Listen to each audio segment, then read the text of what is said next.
Introduction: The Transmission Tower and the Static of the World. The hidden history of humanity is not a chronicle of territorial battles, industrial revolutions, or financial intrigues. It is a majestic and completely silent war for the control of the electromagnetic spectrum. We have been educated under the materialistic illusion that the universe is an assembly of physical bricks. We are told these bricks must be moved with sweat, effort, and thermodynamic wear.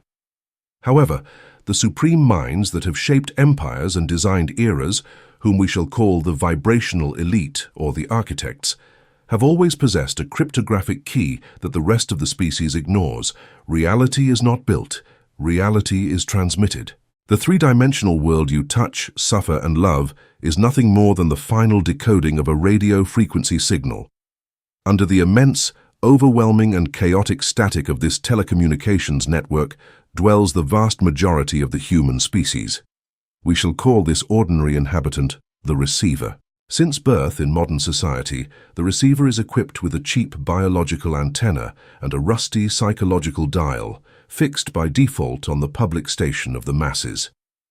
This station broadcasts 24 hours a day, an uninterrupted programming of scarcity, panic, drama, and submission. It is the noise of the cavern. The absolute drama of the receiver is that by listening to this background white noise throughout his life, he reaches the false conclusion that those thoughts of financial terror, illness, or insufficiency are of his own authorship. He ignores, with a naivety that costs him absolute sovereignty over his destiny. He ignores that he is not generating those ideas. He is simply tuning into them. He lives as a passive device, absorbing the world's static and wondering why his existence is full of interference. He cries in front of the speakers of his life, begging for the station to change its tragic programming. He does not realize that the universal announcer never obeys the audience's pleas. He only responds to the commands of whoever holds the microphone. The secret that the architects jealously guard is the anatomy of broadcasting. They know that the holographic field of the universe is a passive matrix. It is a blank space that lacks a will of its own. The cosmos does not have a moral opinion on whether you should be an emperor or a slave. The cosmos simply amplifies and materializes the most potent signal it detects in the air. The true elites do not waste their energy trying to modify the physical world. They do not waste time complaining about the economy. They take the control room by force, raise the wattage of their own certainty, and emit a signal so dominant and sharp that the outer hologram is forced to reorganize to match that frequency. They are the broadcasters of their own reality. The purpose of this work is to execute your definitive disconnection from the public grid. It is the exact moment to stop being a passive device that suffers from the noise of others. In the following pages, you will learn the acoustic protocol to tear out the receiving antenna that keeps you stuck in the survival dial. You are about to discover how to erect your own transmission tower, reclaim the dials of your internal station, and transmute into the master operator, the only emitter capable of dictating the music to which the entire universe will be forced to dance. The broadcast is now yours to command. Chapter 1. The H2O Oscillator and the Illusion of Inertia. In the obsolete ecosystem of contemporary civilization, humanity has been programmed with a fundamentally flawed operating system. From the first lessons in standard classrooms, the individual is inoculated with a mechanistic and arid vision of their own existence. One is taught to perceive the biological body as a dense hardware structure.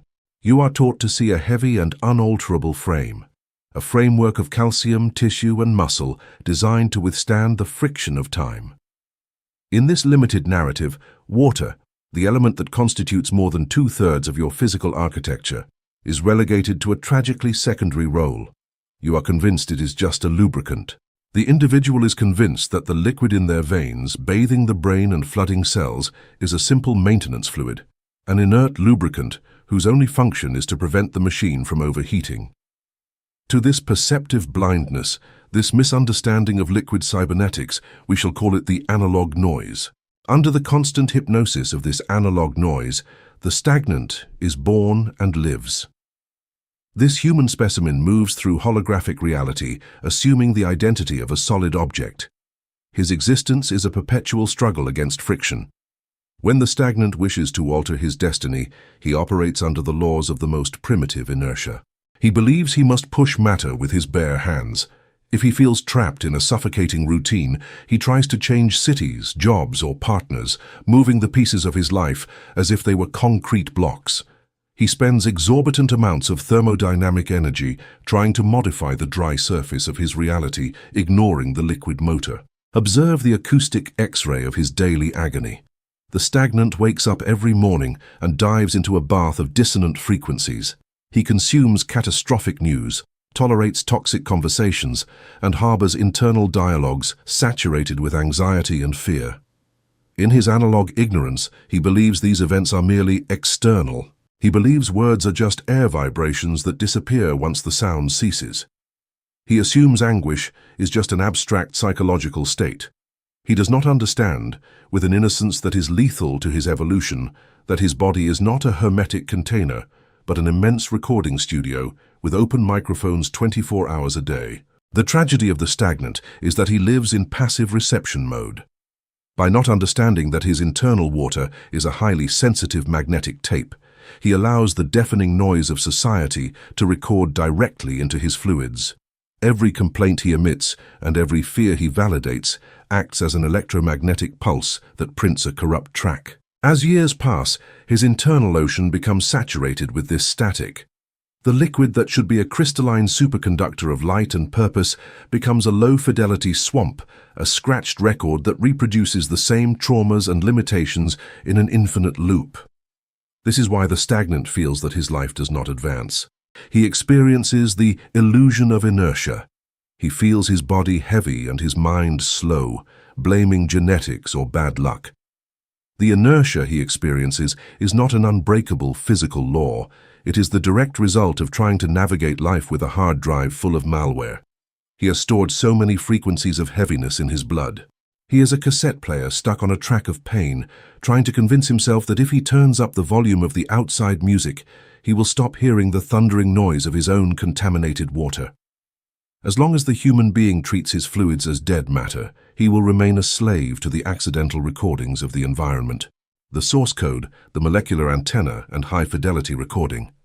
To dismantle the blasphemy of solid inertia and awaken to the fluid mastery of the sequencer, we must abandon high school biology and descend into the engine room of quantum hydrodynamics. We must study the anatomy of the most mysterious and programmable element, the H2O molecule, as the source code of your materialization. At the level of its atomic structure, the water molecule is a miracle of interface design. Composed of one oxygen atom and two hydrogen atoms, it does not organize in a boring straight line. The hydrogen atoms cluster to one side of the oxygen, forming a precise geometric angle of approximately 104.5 degrees. This V-shaped configuration generates a fundamental magnetic anomaly. It turns the water molecule into a dipole. In the lexicon of cybernetics and acoustics, a dipole is nothing other than a perfect oscillator and a directional antenna. One end of the molecule has a slight positive charge, and the other has a slight negative charge. Due to this extreme polarity, the water molecule is exquisitely sensitive to any fluctuation in the electromagnetic field surrounding it. It is not static, it is a vibratory entity that responds instantaneously to the signals of the environment. When a sound wave or a thought crosses space, these dipolar molecules react.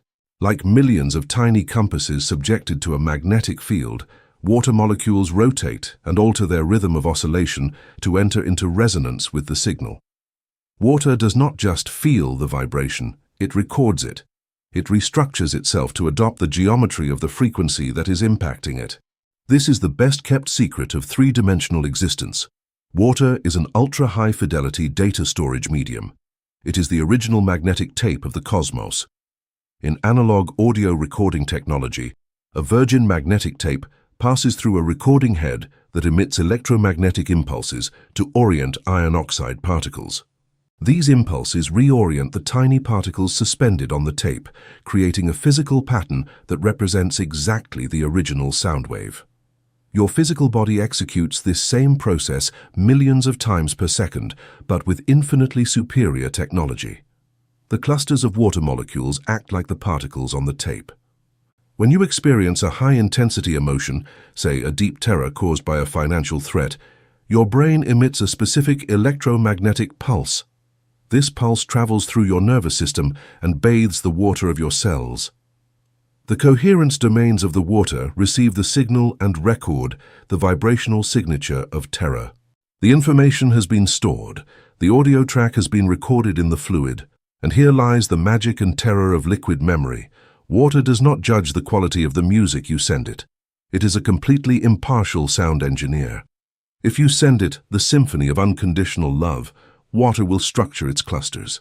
It will create geometries of immaculate beauty, storing that vitality to distribute it through your organs and raising your bass frequency. But if, like the stagnant, you spend your days immersed in the static of victimhood, the water in your interior will faithfully record that stridency. Its structure will become chaotic. It will become deaf water, unable to transmit energy efficiently. To understand the source code of water is to awaken to an overwhelming responsibility. 99% of the molecules in your body are water molecules. You are, literally, an ocean enclosed in a skin suit, navigating a universe of frequencies.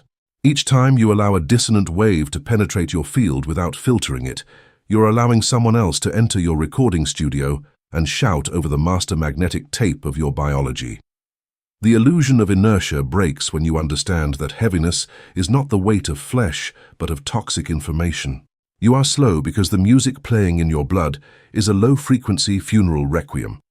To alter your life, you do not need to move mountains of stone. You need to erase the tapes, rewrite the liquid code, and send a completely new signal to the master oscillator that resides in every drop of your being. The master sequence, the awakening of the producer and reality editing.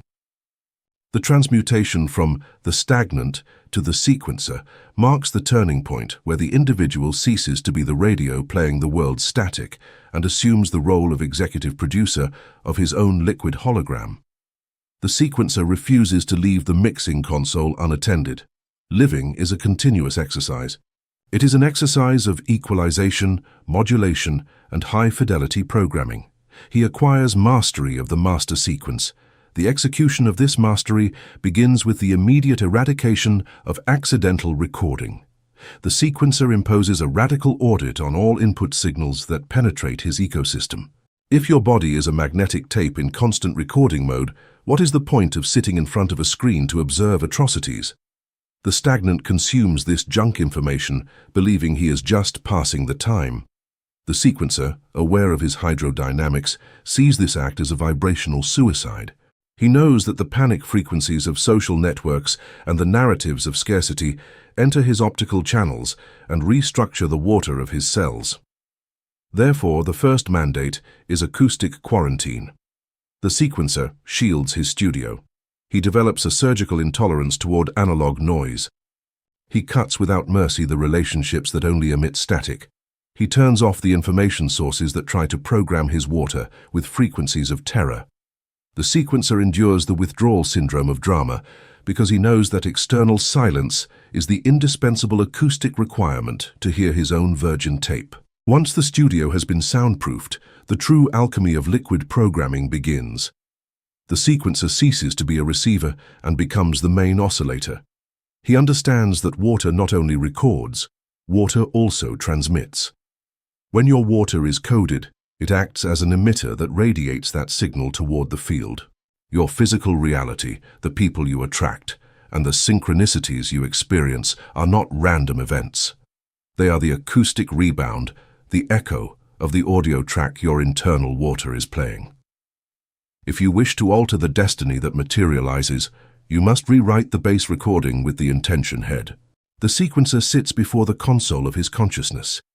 He does not desire from lack, for he knows that desiring is emitting the frequency of not having, and the water would record that. Instead, he synthesizes a pulse of absolute certainty. He generates an elevated emotional state before the external event occurs. By holding this pure and sustained intention, the sequencer's brain emits an electromagnetic field of colossal coherence. This pulse floods the heart and saturates the bloodstream. The H2O oscillator enters into sympathetic resonance. Billions of molecules obey the producer, reorganizing into perfect hexagonal geometries. In a matter of minutes, the internal water has been reprogrammed. The old track of fear or insecurity has been permanently overwritten. Now, every heartbeat of the sequencer pumps blood encoded with the vibrational signature of success, health, and sovereignty. The illusion of inertia is completely shattered. The stagnant believed that change required time and extreme physical effort. He believed in the slowness of matter. But the sequencer experiences the dizzying speed of liquid cybernetics. By having altered the structure of his internal water, his body feels suddenly light and electric. The heavy information has been purged. Even more fascinating is the response of the outer hologram. Since the sequencer's internal water now emits a high-power structured frequency, the outer environment is forced to reorganize to enter into phase with this new transmission. The barriers of inertia that seemed solid as concrete walls suddenly reveal themselves as mirages. They become permeable and fluid, rearranging without friction to allow the passage of the sequencer. You have not forced the world to change with blows. You have modulated the frequency of your emitting antenna, and reality, like a perfect acoustic mirror, has modified its reflection to match your new melody. To reclaim the throne of your existence, you must stop treating your body as a vehicle of dumb flesh. You are a quantum tuning instrument. You are an intelligent sea waiting for the captain's orders. Assume today the unnegotiable responsibility for every sample of information that you allow to touch your blood. Become a tyrant of your own internal acoustics. Relentlessly audit your thoughts, reject the company of noisy minds, and learn to sit in stillness until you can feel the pure oscillation of your own clean water. When you understand you are at the controls, you have abandoned the paralysis of the sleepwalkers. You have transmuted irrevocably into the only and legitimate sequencer of the ocean of your own immortality. The master mix is ready. Press play. Chapter 2. Cymatics and the Keyboard of Intention. In the vast and disordered disco of modern civilization, a primitive belief exists that keeps the vast majority of the human species chained to disease, failure, and heaviness. The contemporary individual has been injected with the lethal dogma of dualism, the optical and acoustic illusion that their mind and body inhabit two separate universes.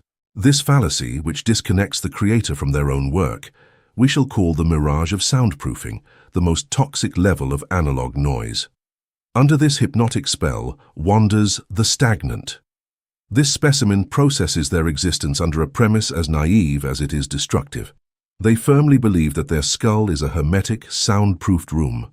They assume, with unpardonable hydrodynamic ignorance, that their thoughts, internal dialogues, and repressed emotions are simple abstract events, silent ghosts floating in the void of the brain without ever brushing against the physical world. For the stagnant, the mind is an audio player with headphones on. He believes he can play the most chaotic music. He is convinced that no one else, much less his own biology, can hear the stridency. Observe the acoustic X-ray of his daily suicide. The stagnant wakes up and immediately presses play on his mental console, activating a loop of financial anxiety and rusted grudges. His internal dialogue is a low-resolution cacophony. If we could connect his mind to a visual equalizer, we would see grotesque peaks of distortion, saturated frequencies that break the speakers of his peace. He mentally insults co-workers, belittles himself in the mirror, and repeats the narratives of scarcity dictated by society. But because words don't leave his mouth, he thinks nothing happened. He believes his body of flesh and bone is indifferent to that symphony of disaster. He ignores, with absolute cybernetic blindness, that the human body has no soundproofed walls. He ignores that his biological vehicle is 70% liquid, an internal ocean functioning as the most perfect omnidirectional microphone ever designed. When the stagnant generates a thought of panic, that event does not stay floating in the abstract world of ideas. The brain instantly translates that thought into an electrical pulse, an acoustic vibration of low frequency that travels through the nervous system and crashes directly against the water matrix of his trillions of cells. The water hears everything. The water records every whisper of doubt and every scream of terror. The tragedy of analog noise is that the stagnant is playing dissonant heavy metal in a cathedral designed for classical music, and then wonders why the stained glass of his health and outer reality is shattering into pieces. He experiences chronic fatigue and creative blocks, seeking the cause in the solid world. He goes to the doctor for a chemical pill, attempting to fix the outside of the speakers. He does not understand that his own fluids have been corrupted by the chaotic vibration of his mind. His water has become stagnant mud. As long as the human being continues to believe that thoughts are harmless because they are invisible, they will remain the primary sabotaging DJ of their own destiny. They will live saturating the mix until the music becomes unbearable noise, unable to realize that the dance floor of their life is empty for that very reason. The source code, acoustic architecture and the cymatic screen. To dismantle the blasphemy of the separation between mind and matter and to awaken to the rhythmic omnipotence of the sequencer, we must abandon traditional anatomy and dive into the most beautiful revelation of wave physics, the science of cymatics. Sound is the master software that programs the liquid hardware of reality. In the confines of acoustic research, pioneers like Ernst Chladni and Hans Jenny demonstrated a phenomenon that is pure hydrodynamic physics. Cymatics is the study of how sound frequencies alter the geometry of matter. Imagine a dark metal plate connected to a frequency oscillator with a thin layer of pure water. While the oscillator is off, the water is an inert, chaotic puddle. But then we send a pure wave, say 432 Hz. The miracle occurs in milliseconds. The sound travels through the metal and impacts the liquid. The water suddenly comes to life. The acoustic vibration forces the H2O molecules to organize. Instantly, the shapeless puddle structures itself into a geometric pattern of staggering complexity. A perfect mandala of star-shaped hexagons and concentric rings forms, pulsating to the rhythm of the frequency. The water has become a 3D sculpture of fluid crystal. Sound has structured matter. The invisible has been made visible. At higher frequencies, the geometric order and beauty increase. But what if we send the sound of heavy traffic or a scream of rage? The beautiful mandala collapses. The water becomes turbulent and muddy. Analog noise destroys the sacred geometry. Now, transplant this experiment to the liquid cybernetics of your own body. You are a sack containing 40 liters of highly reactive water, and your conscious mind and nervous system are the master oscillator. Your mind is the keyboard of intention. Every thought you generate is not a poetic idea, it is a MIDI command, an electrical pulsation that makes the plate of your biology vibrate. When you feel absolute gratitude or the icy certainty of success, you are playing a major chord of high frequency. Millions of molecules of water in your blood and cells respond instantly. Their molecular clusters align, forming microscopic mandalas of hexagonal perfection. In this structured state, your biology becomes a superconductor. Electricity flows without resistance, your immune system becomes unassailable, and your body radiates a high-fidelity electromagnetic field. But when you play the keys of envy or fear of scarcity, you are executing a dissonant chord saturated with noise. You are emitting static. The water of your cells receives that sonic impact. Image showing the contrast between structured water, ordered geometry, and unstructured water, chaotic, broken shapes. The liquid loses its ability to transmit light and information efficiently. You create a short circuit in your own cybernetics. You get sick because you didn't know which keys you were pressing on the console of your own consciousness. Cymatics robs you of the right to be a victim. It proves that ruin is a bad audio mix. Ruin is the geometric consequence of an operator who has sat before the most advanced synthesizer in the galaxy and begun to hit the keys with closed fists. The form of your destiny is simply the acoustic footprint of the intentions you have been playing in the humidity of your own silence. The master sequence, the execution of high-fidelity chords. The transmutation from the stagnant to the sequencer marks the end of chaotic improvisation and the birth of directional sound design. The sequencer understands that reality is a fluid that is ordered by singing it the right song. He assumes the role of the dictatorial composer and executes the master sequence. Mastery of this state consists of the intentional, surgical, and obsessive selection of the frequencies allowed to pass through your fluids. The sequencer treats his mind like a high-precision analog synthesizer keyboard. He knows he cannot press the fear of ruin key and expect the mandala of absolute abundance. The mathematics of cymatics does not allow for deception. If you send noise, the water draws noise. Therefore, the first action of the sequencer is the conscious modulation of the emotional state. Before an important financial decision or a key interaction, he does not act from the frequency of urgency. Urgency is a choppy, arrhythmic frequency. The sequencer pauses. He closes his eyes and locates the exact chord of unnegotiable certainty on the keyboard of his consciousness. He presses that key. He formulates the pure intention, "My victory is already a holographic fact." He feels the vibration in his chest. Emotion is the amplifier. A thought without emotion is like a keyboard, not connected to speakers. It produces no alteration in the water. But when the sequencer joins clear thought with the expansive emotion of consummated victory, he pushes the volume fader to the maximum. The acoustic pulse floods his body. He can literally feel the water of his cells restructuring. His entire biology tunes in and enters a state of quantum coherence.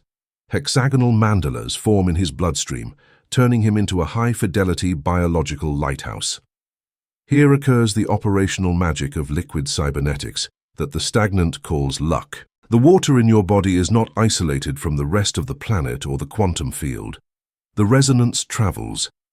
Since the sequencer's body is emitting a cymatic frequency of perfect order, that electromagnetic signal radiates outward beyond his skin. It enters into contact with the holographic field of outer reality. Market forces and human relationships also operate under fluid laws at a quantum level.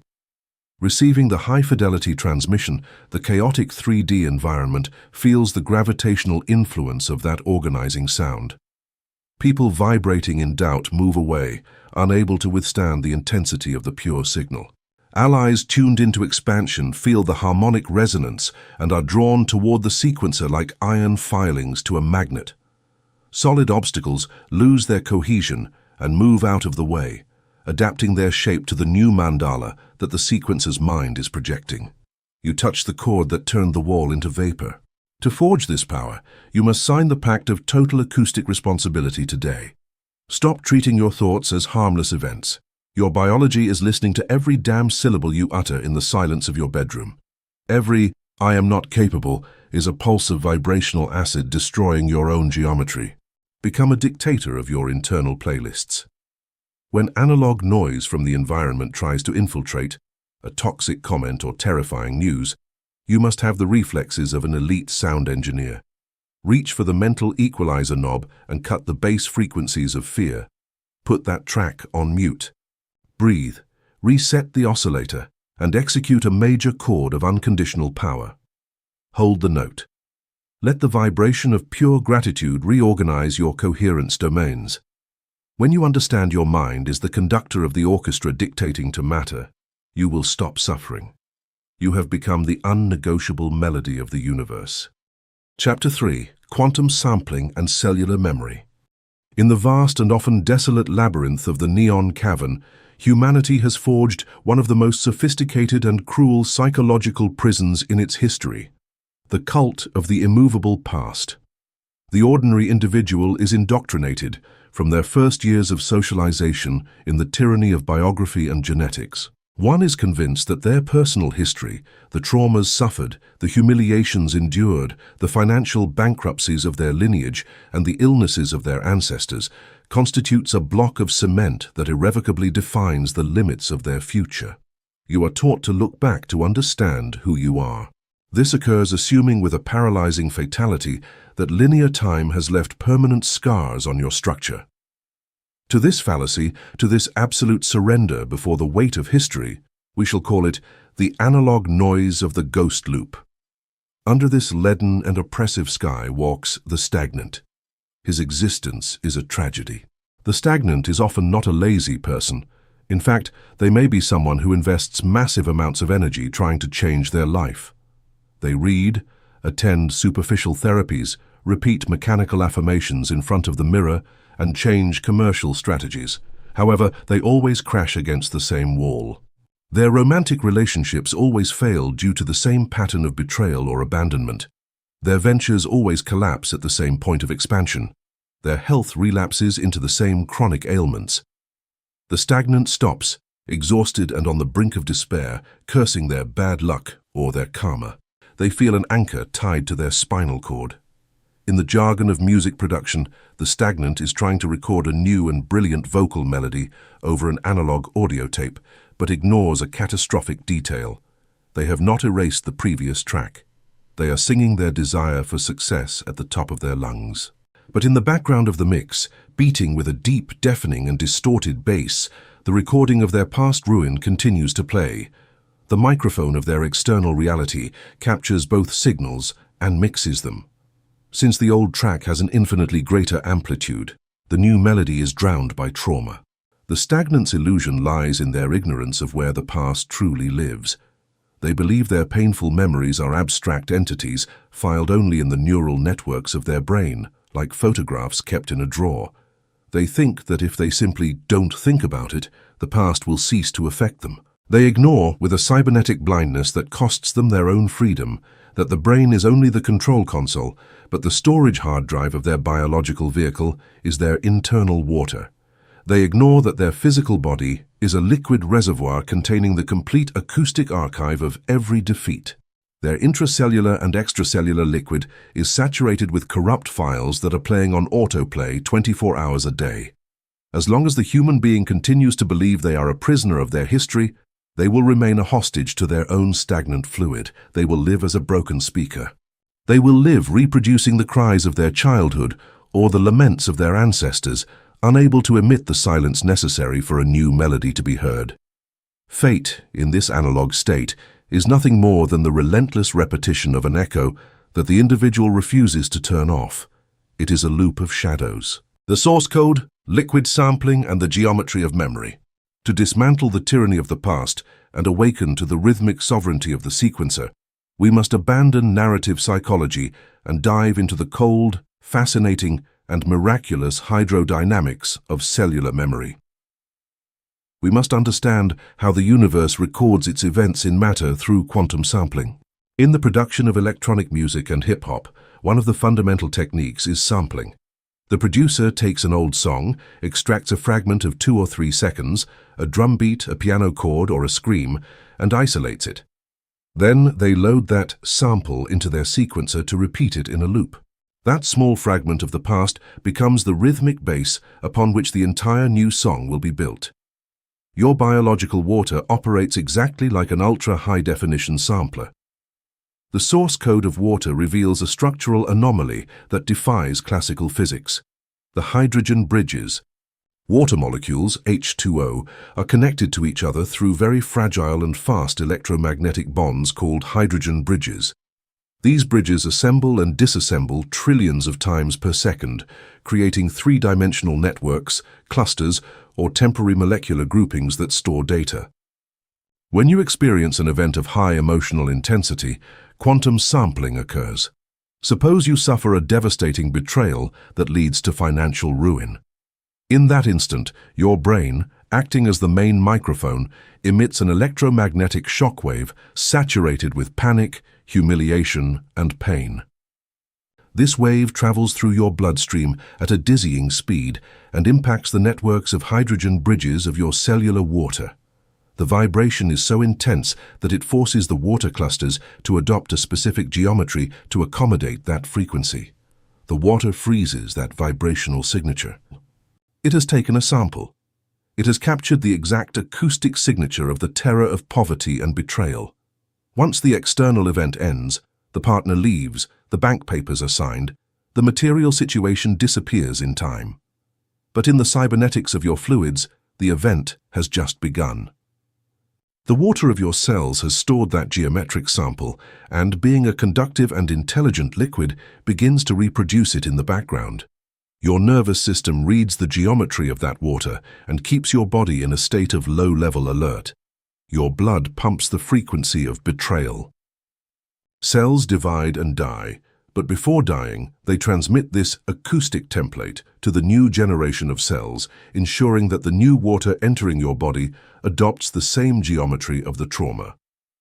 This is the hidden mechanic of cellular memory. It is why your body reacts with tachycardia today.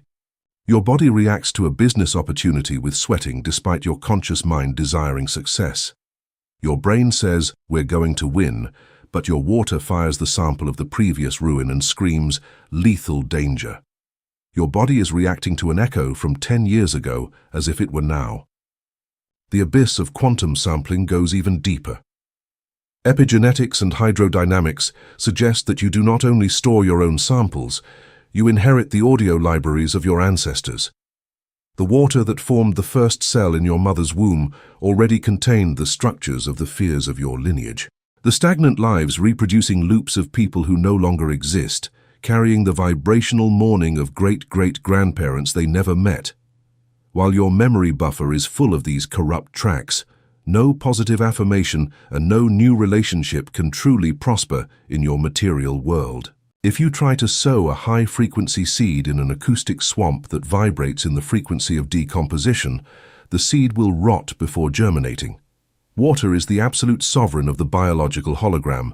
If the water believes you are in danger, your reality will collapse to confirm the liquid's diagnosis. The past, therefore, is not a distant era. The past is a geometric structure beating inside your liver, your kidneys, and your heart.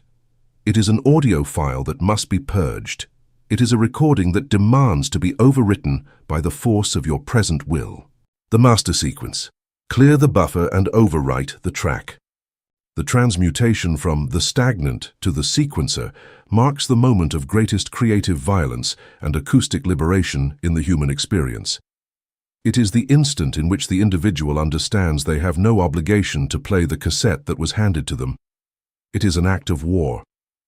The sequencer repudiates genetic slavery and rejects historical victimhood.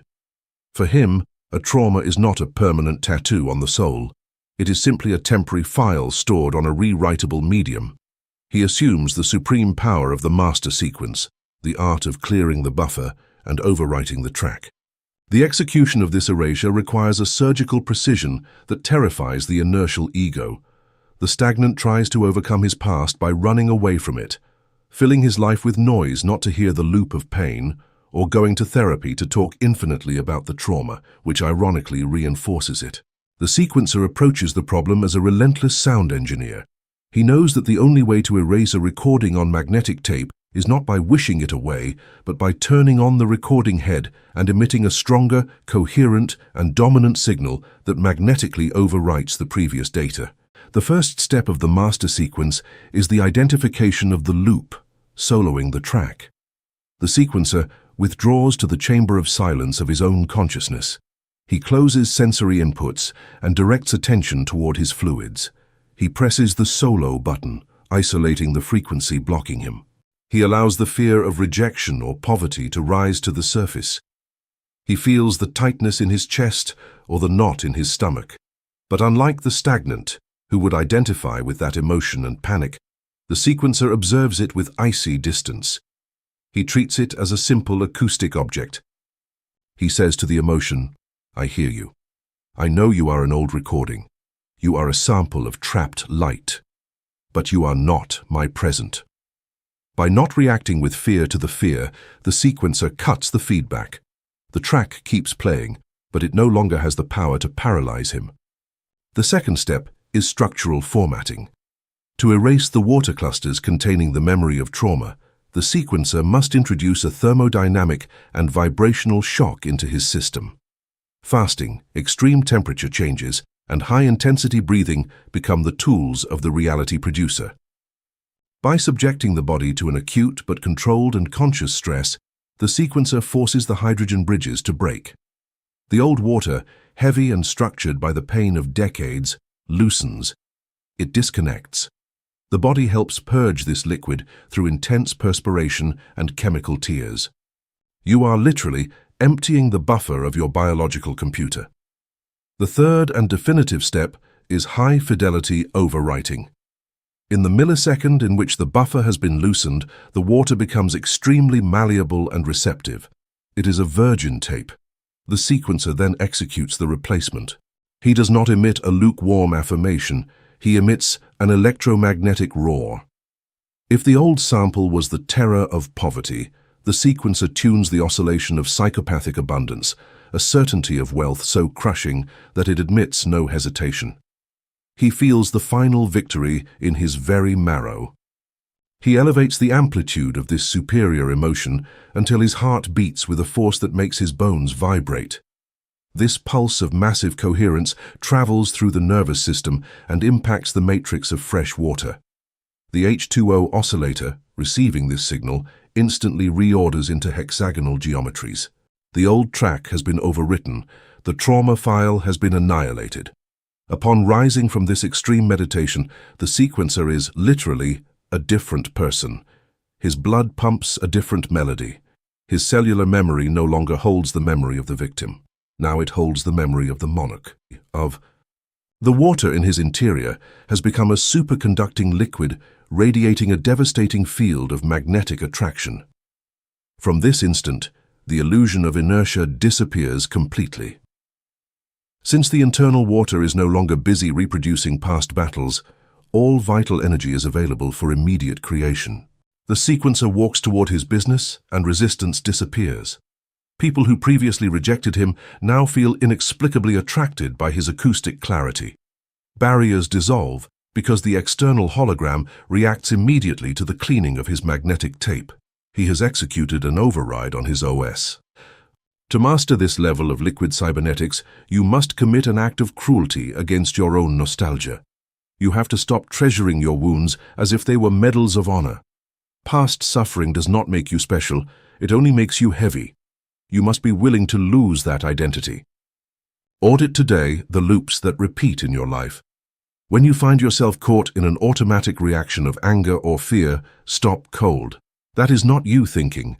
It is an old sample playing by default. Reject the autoplay, empty the buffer through silence, and break the chains of hydrogen today. Put your hands on the console to record a future so bright and deafening that the hologram of the past has no choice but to dissolve in the vacuum of its own insignificance. Chapter 4. Hydrogen Bridges and the Structure of Reality. In the dense, dusty, and noisy machinery of three-dimensional civilization, a colossal altar has been erected where humanity daily sacrifices its vitality, the altar of linear effort and physical friction. From the instant an individual is programmed by the educational system, they are indoctrinated in a religion of absolute wear. One is inoculated with the dogmatic belief that the universe is composed of hard, rigid, and static matter, and that the only way to move obstacles is through brute force, sweat, and chronic exhaustion. To this perceptive hallucination, which turns life into a war of trenches, we shall call it the analog noise of solid friction. Under the tyranny of this suffocating noise wanders the stagnant. Observe the physical X-ray of his existential ordeal. The stagnant is often a tireless worker. He wakes up at dawn, clenches his teeth, and throws himself against reality. His tragedy lies in cybernetic ignorance. He tries to fix the music by hitting the speakers. When he faces a financial problem or a crisis in his relationships, his reaction is the application of 3D force. He tries to convince by arguing until voiceless, tries to earn more by working double hours until his nervous system collapses, and tries to force circumstances by manipulating external matter. His existence is analogous to a desperate producer who, hearing distortion, instead of going to the console to clean the source file, takes a knife and tries to scrape the magnetic tape. The result is always the same. The original file remains corrupt, but now the physical medium is irreparably damaged. The stagnant ages prematurely. His cortisol levels, which dirty and acidify his body's water, remain at a level of perpetual saturation. He feels life is a gigantic rock. Most terrifying is that when he achieves a small advance after months of pain, his ego whispers, "See? Pain works. Where is the price of success?" He ignores, with a lethal hydrodynamic blindness, that such wear was mathematically unnecessary. He ignores that the hardness of the reality he was pushing was not an inherent property, but an acoustic illusion. The stagnant lives trapped on the frozen surface of existence. He believes his world is made of ice. By believing that bank accounts and economic laws are static blocks of ice, he condemns himself to crash against them. He does not understand that the rigidity of his world is simply the exact reflection of his own internal vibrational state. While he sees the universe as rusted gears, he will be crushed by them. The source code, the fluid network, and the dance of ephemeral connections. To dismantle the blasphemy of solid friction and awaken to the rhythmic omnipotence of the sequencer, we must abandon the rudimentary perception of physical senses. We must descend into the majestic quantum architecture of matter. We must understand the miracle of the hydrogen bridges and the refresh rate of existence. In the source code of biology, water is the most misunderstood substance in the cosmos. We established that H2O is a dipole, but the secret lies in how these molecules communicate. Due to polarity, the oxygen atom of one molecule feels an irresistible magnetic attraction toward the hydrogen atom of a neighbor. They hold hands. This electromagnetic connection is called a hydrogen bridge. If these bridges were rigid and permanent, water would be a hard polymer like rock. Life would be impossible. But universal design gave these links a miraculous quality. They are extremely fragile, ephemeral, and dynamic connections. In the liquid water that makes up 70% of your vehicle, hydrogen bridges connect and disconnect at a speed that defies human sanity. A single bridge forms, holds the structure, and then breaks in a fraction of time, measured in picoseconds, trillionths of a second. It is a constant reconstruction. This means that in a single second of your linear existence, the structural network of water within you and around you has been destroyed, reorganized, and reconnected hundreds of billions of times. Stop for a moment and assimilate the absolute gravity of this scientific and metaphysical revelation. The 3D illusion makes you believe you sit in a solid, stable world, but at a molecular level, fluid-based matter is a system updating at a dizzying speed. It is like a high-resolution monitor. You see a continuous image, but you are seeing pixels turning on and off thousands of times per second, the refresh rate. Liquid reality has a refresh rate of trillions of frames per second. Hydrogen bridges are the pixels of existence, reorganizing like notes on a giant MIDI grid. What determines how they reconnect? What dictates the shape of the new structure in the next picosecond? The answer is the dominant frequency. The acoustic or electromagnetic vibration present in the environment forces the bridges to organize following that specific geometric pattern.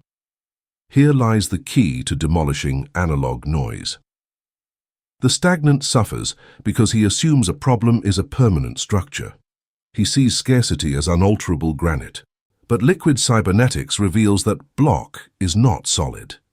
It is a temporary configuration of energy that is falling apart and reassembling billions of times per second. If the wall seems immovable, it is because the stagnant is continuously playing the same audio track of fear and scarcity in his mind.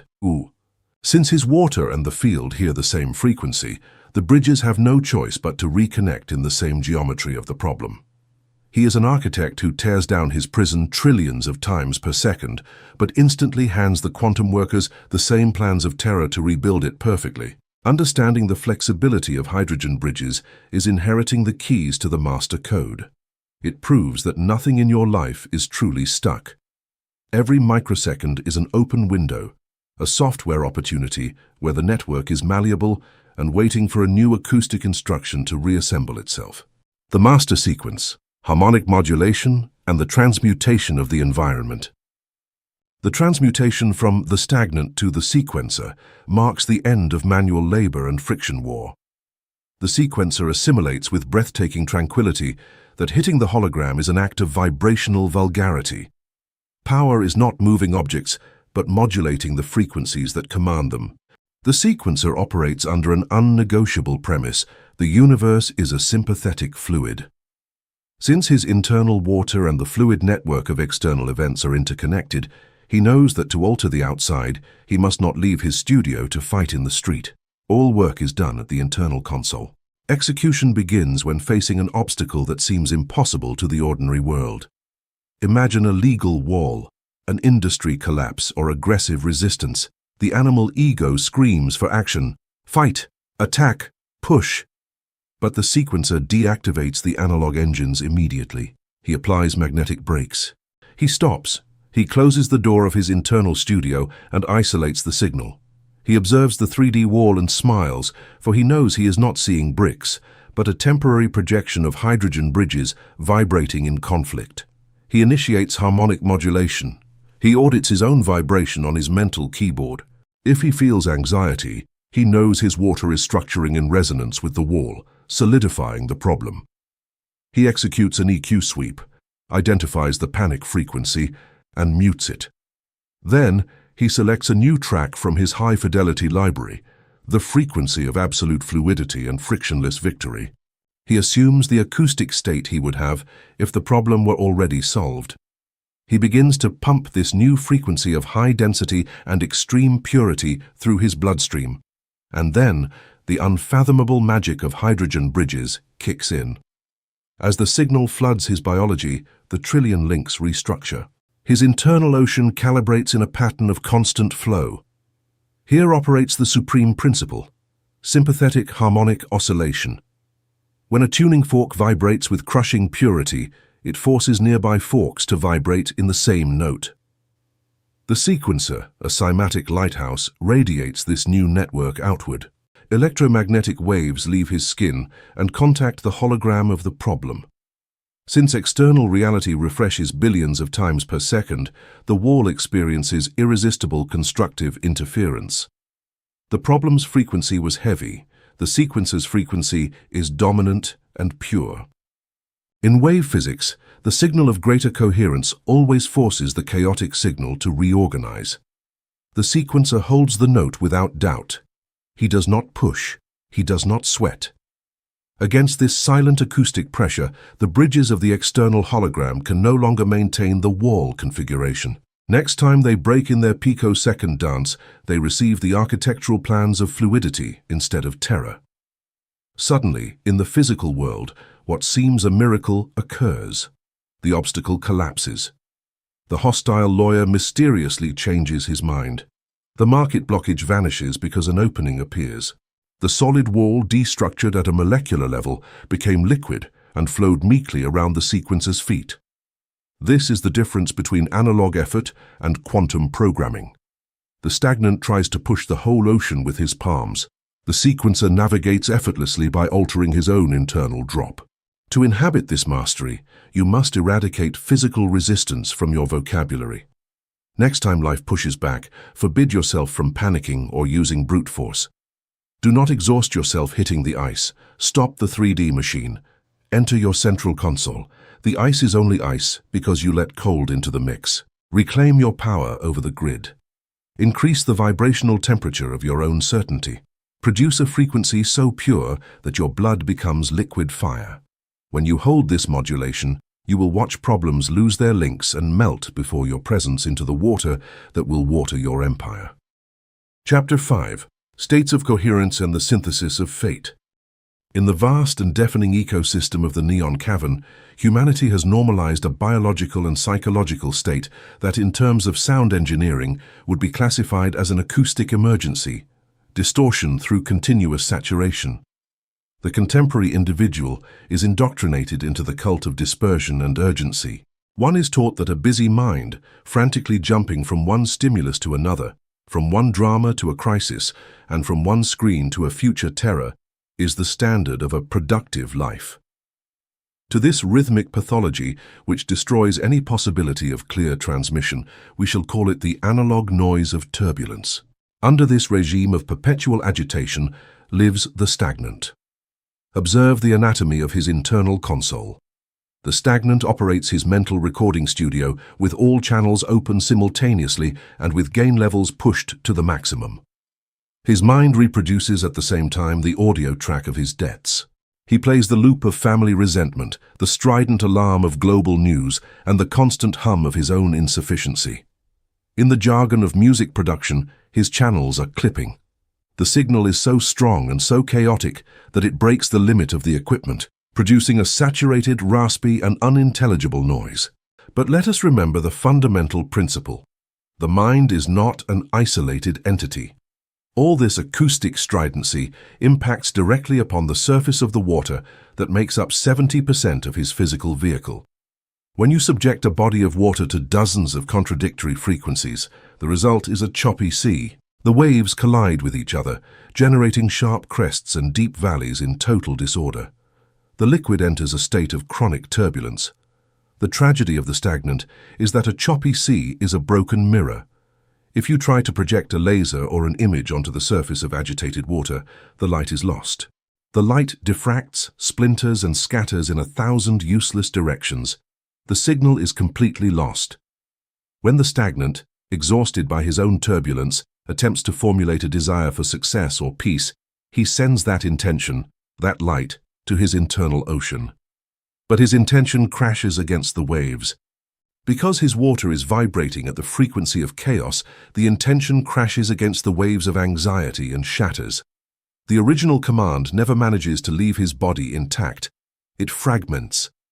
The external universe, that immense network of interconnected fluids, does not receive a clear signal saying abundance.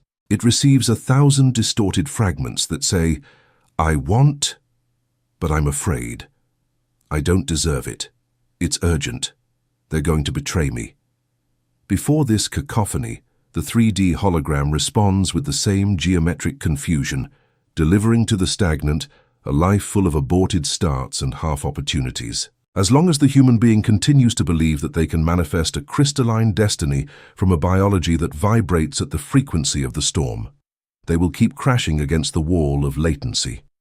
He will live like an announcer shouting through a damaged microphone, ignoring that the noise is his own unequalized blood. The source code, liquid crystal and acoustic superconductivity. To dismantle the blasphemy of turbulence and awaken to the absolute efficiency of the sequencer, we must abandon the agitated surface of emotions. We must descend to the most secret, elegant, and devastating quantum properties of water. Water does not have just 3 states. There is a 4th state. There is a molecular configuration that turns your biology into the most perfect transmission antenna in the universe. Structured water and quantum coherence. In advanced hydrodynamics, it has been discovered that when water is subjected to extreme vibrational purity, H2O molecules stop behaving randomly. Instead of floating freely, molecules align in perfect hexagonal formations, creating layers upon layers of an impeccable geometric network. Water transmutes into a liquid crystal. It acquires the ordered structure of ice, but maintains the malleability of fluid. This is the state of coherence. Why is this the source code of absolute power? In a chaotic system, when you send a signal, molecules collide, generating friction. That friction dissipates energy as heat. The signal loses strength, what we call attenuation. But in the state of coherence, friction drops to 0. The liquid crystal acts as a superconductor of information and electromagnetic energy. Since all molecules are oriented in exactly the same direction and vibrating in perfect phase, an acoustic pulse or electrical intention travels through the network without losing a single decibel of power. There is no resistance, there is no background noise. In wave theory, this is called phase synchronization. It is the difference between an ordinary bulb and a laser. Your biological vehicle was designed to operate as a laser cannon of intentions, powered by superconducting fluids. When the water matrix within you reaches this state of coherence, your body ceases to be a heavy obstacle and becomes divine fiber optics. Any command you play in your mind, to heal tissue, to attract a partner, moves through your nervous system at quantum speed. It is lethal for the hologram. Due to the hydrodynamic entanglement connecting us to the outside, that hypercoherent signal is expelled from your body without distortion, hitting the universe's network with the force of an acoustic tsunami. Quantum coherence is the key to the synthesis of fate. Creation is not slow, your signal is just weak. When the internal liquid structures itself, The latency between what you command in your console and what materializes on the screen of the outside world is reduced to a blink. The wait is over when the friction is gone. You become a direct broadcast to the fabric of reality itself. The master sequence, phase alignment, and studio silence. The transmutation from the stagnant to the sequencer marks the end of useless agitation and the advent of dominion over the BPM of existence. The sequencer repudiates anxious hyperactivity. He understands that moving fast is useless if the vehicle travels on flat tires. He goes to the control room. The most productive act he can execute is to align the phase of his own fluids. He executes the master sequence of the state of coherence. He does not isolate in a cave. He applies sound engineering directly to his biology through the studio silence protocol. He becomes the master of his own internal acoustics. Imagine the sequencer faces a major challenge. The analog noise of society screams at him to worry, but the sequencer closes the faders of the outside world. He stops all physical movement. He sits in absolute stillness. He knows that the turbulence of water only stops when the chaotic vibration ceases. The first command is slowing the BPM. Through rhythmic and mathematically symmetrical breathing, the sequencer lowers his heart rate. The heart is the primary oscillator. Its field is thousands of times stronger than the brain's. By stabilizing the heart, he sends a slow, heavy acoustic wave through the blood. This slow wave begins to iron out the choppy sea. Waves of cortisol and adrenaline vanish. Blood ceases to be a chaotic torrent and flows like a river of silk. As internal silence deepens, phase alignment occurs.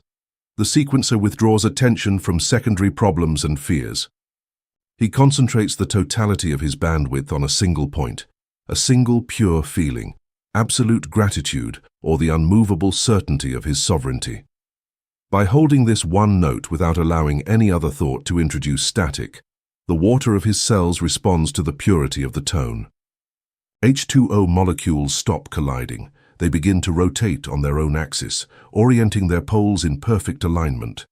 Layer by layer, the water within his vessels and around his DNA acoustically freezes into hexagonal geometries. The body has entered the state of coherence. It is now a superconductor. In this millisecond of extreme purity, the physical body feels immensely light, and the mind is as sharp as a diamond. The sequencer executes the synthesis of fate. He presses play on his master intention. He projects the visual image of his goal and wraps it in supreme emotion. Since his water is now a superconducting liquid crystal, there is no decibel loss. The order travels from his central console and is expelled toward the universe's network with devastating force. The order finds no resistance. The outer hologram is forced to restructure immediately. The sequencer opens his eyes. He is not anxious about when his desire will manifest, because in the state of coherence, the separation between present and future disappears. He knows the signal has been sent with maximum fidelity. He walks into the arena and discovers that the world has softened. Perfect synchronicities appear in his path, and events order themselves to match the track he just mastered in his interior silence. To operate your reality, you must declare war on useless agitation. Renounce the toxic belief that worry is a form of occupation. It is just shaking the water. When life accelerates and fear tries to take control, forbid yourself from making decisions. A command sent from a choppy sea will only generate more shipwrecks. Press the pause button, isolate your studio. Reduce the BPM until the turbulence in your chest flattens into a mirror. The expansion of the superconducting network. To truly master the synthesis of fate, you must understand that your state of coherence does not end at your skin. Your body is the master transmitter, but the universe is the amplification rack. When you maintain the hexagonal structure of your water for prolonged periods, you begin to infect the environment. This is the principle of harmonic contagion. Just as dirty water can contaminate a clean well, a hypercoherent biological field can structure the chaotic water in its vicinity. When you enter a room in a state of coherence, the water in the bodies of everyone present begins to feel the magnetic pull of your order. You don't need to speak to convince them. Your presence is a physical instruction. Their nervous systems, sensing the lack of friction in your field, instinctively seek to match your frequency. This is why people of high authority or immense peace seem to command a room without saying a word. The sequencer uses this to his advantage in every negotiation. He prepares his internal studio minutes before the meeting, ensuring his liquid hard drive is reproducing the frequency of the desired outcome. By the time he sits at the table, his field has already begun to reorder the molecules of his counterparts. The no that they prepared becomes a yes because they feel an inexplicable urge to enter into phase with the sequencer's harmony. To resist his will would require them to exert a massive amount of internal energy to maintain their own dissonance, which the brain is biologically programmed to avoid. The sequencer also understands the role of carrier waves. He uses his physical movements as low-frequency carriers for his high-frequency intentions. Every handshake, every glance, and every step is a physical broadcast of his internal mandala. He is a walking cymatic event, reshaping the world as he moves. As you deepen your practice, you will notice that the buffer size of your reality increases. You can handle more complex data and higher intensities of energy without clipping. Your biology becomes a high-end processing unit, capable of synthesizing destiny with the speed of light. The ultimate goal is to become an invariant oscillator. No matter how much noise the neon cavern produces, your internal water remains structured. You become the constant in a world of variables. When you reach this level, you're no longer making a mix. You are the master recording that the rest of the universe is trying to copy. Your life becomes a series of perfect sequences, a flawless album of experiences where every track is a hit. You have moved beyond the struggle of the particle. You have mastered the liquid code. You are the sequencer, and the symphony of your existence has finally begun to play in true high fidelity. Chapter 6. The Feedback Loop of Blood and Anxiety. In the immense, noisy and chaotic disco of the neon cavern, humanity has developed one of the most destructive and paralyzing acoustic pathologies of its evolutionary history, the epidemic of chronic anxiety.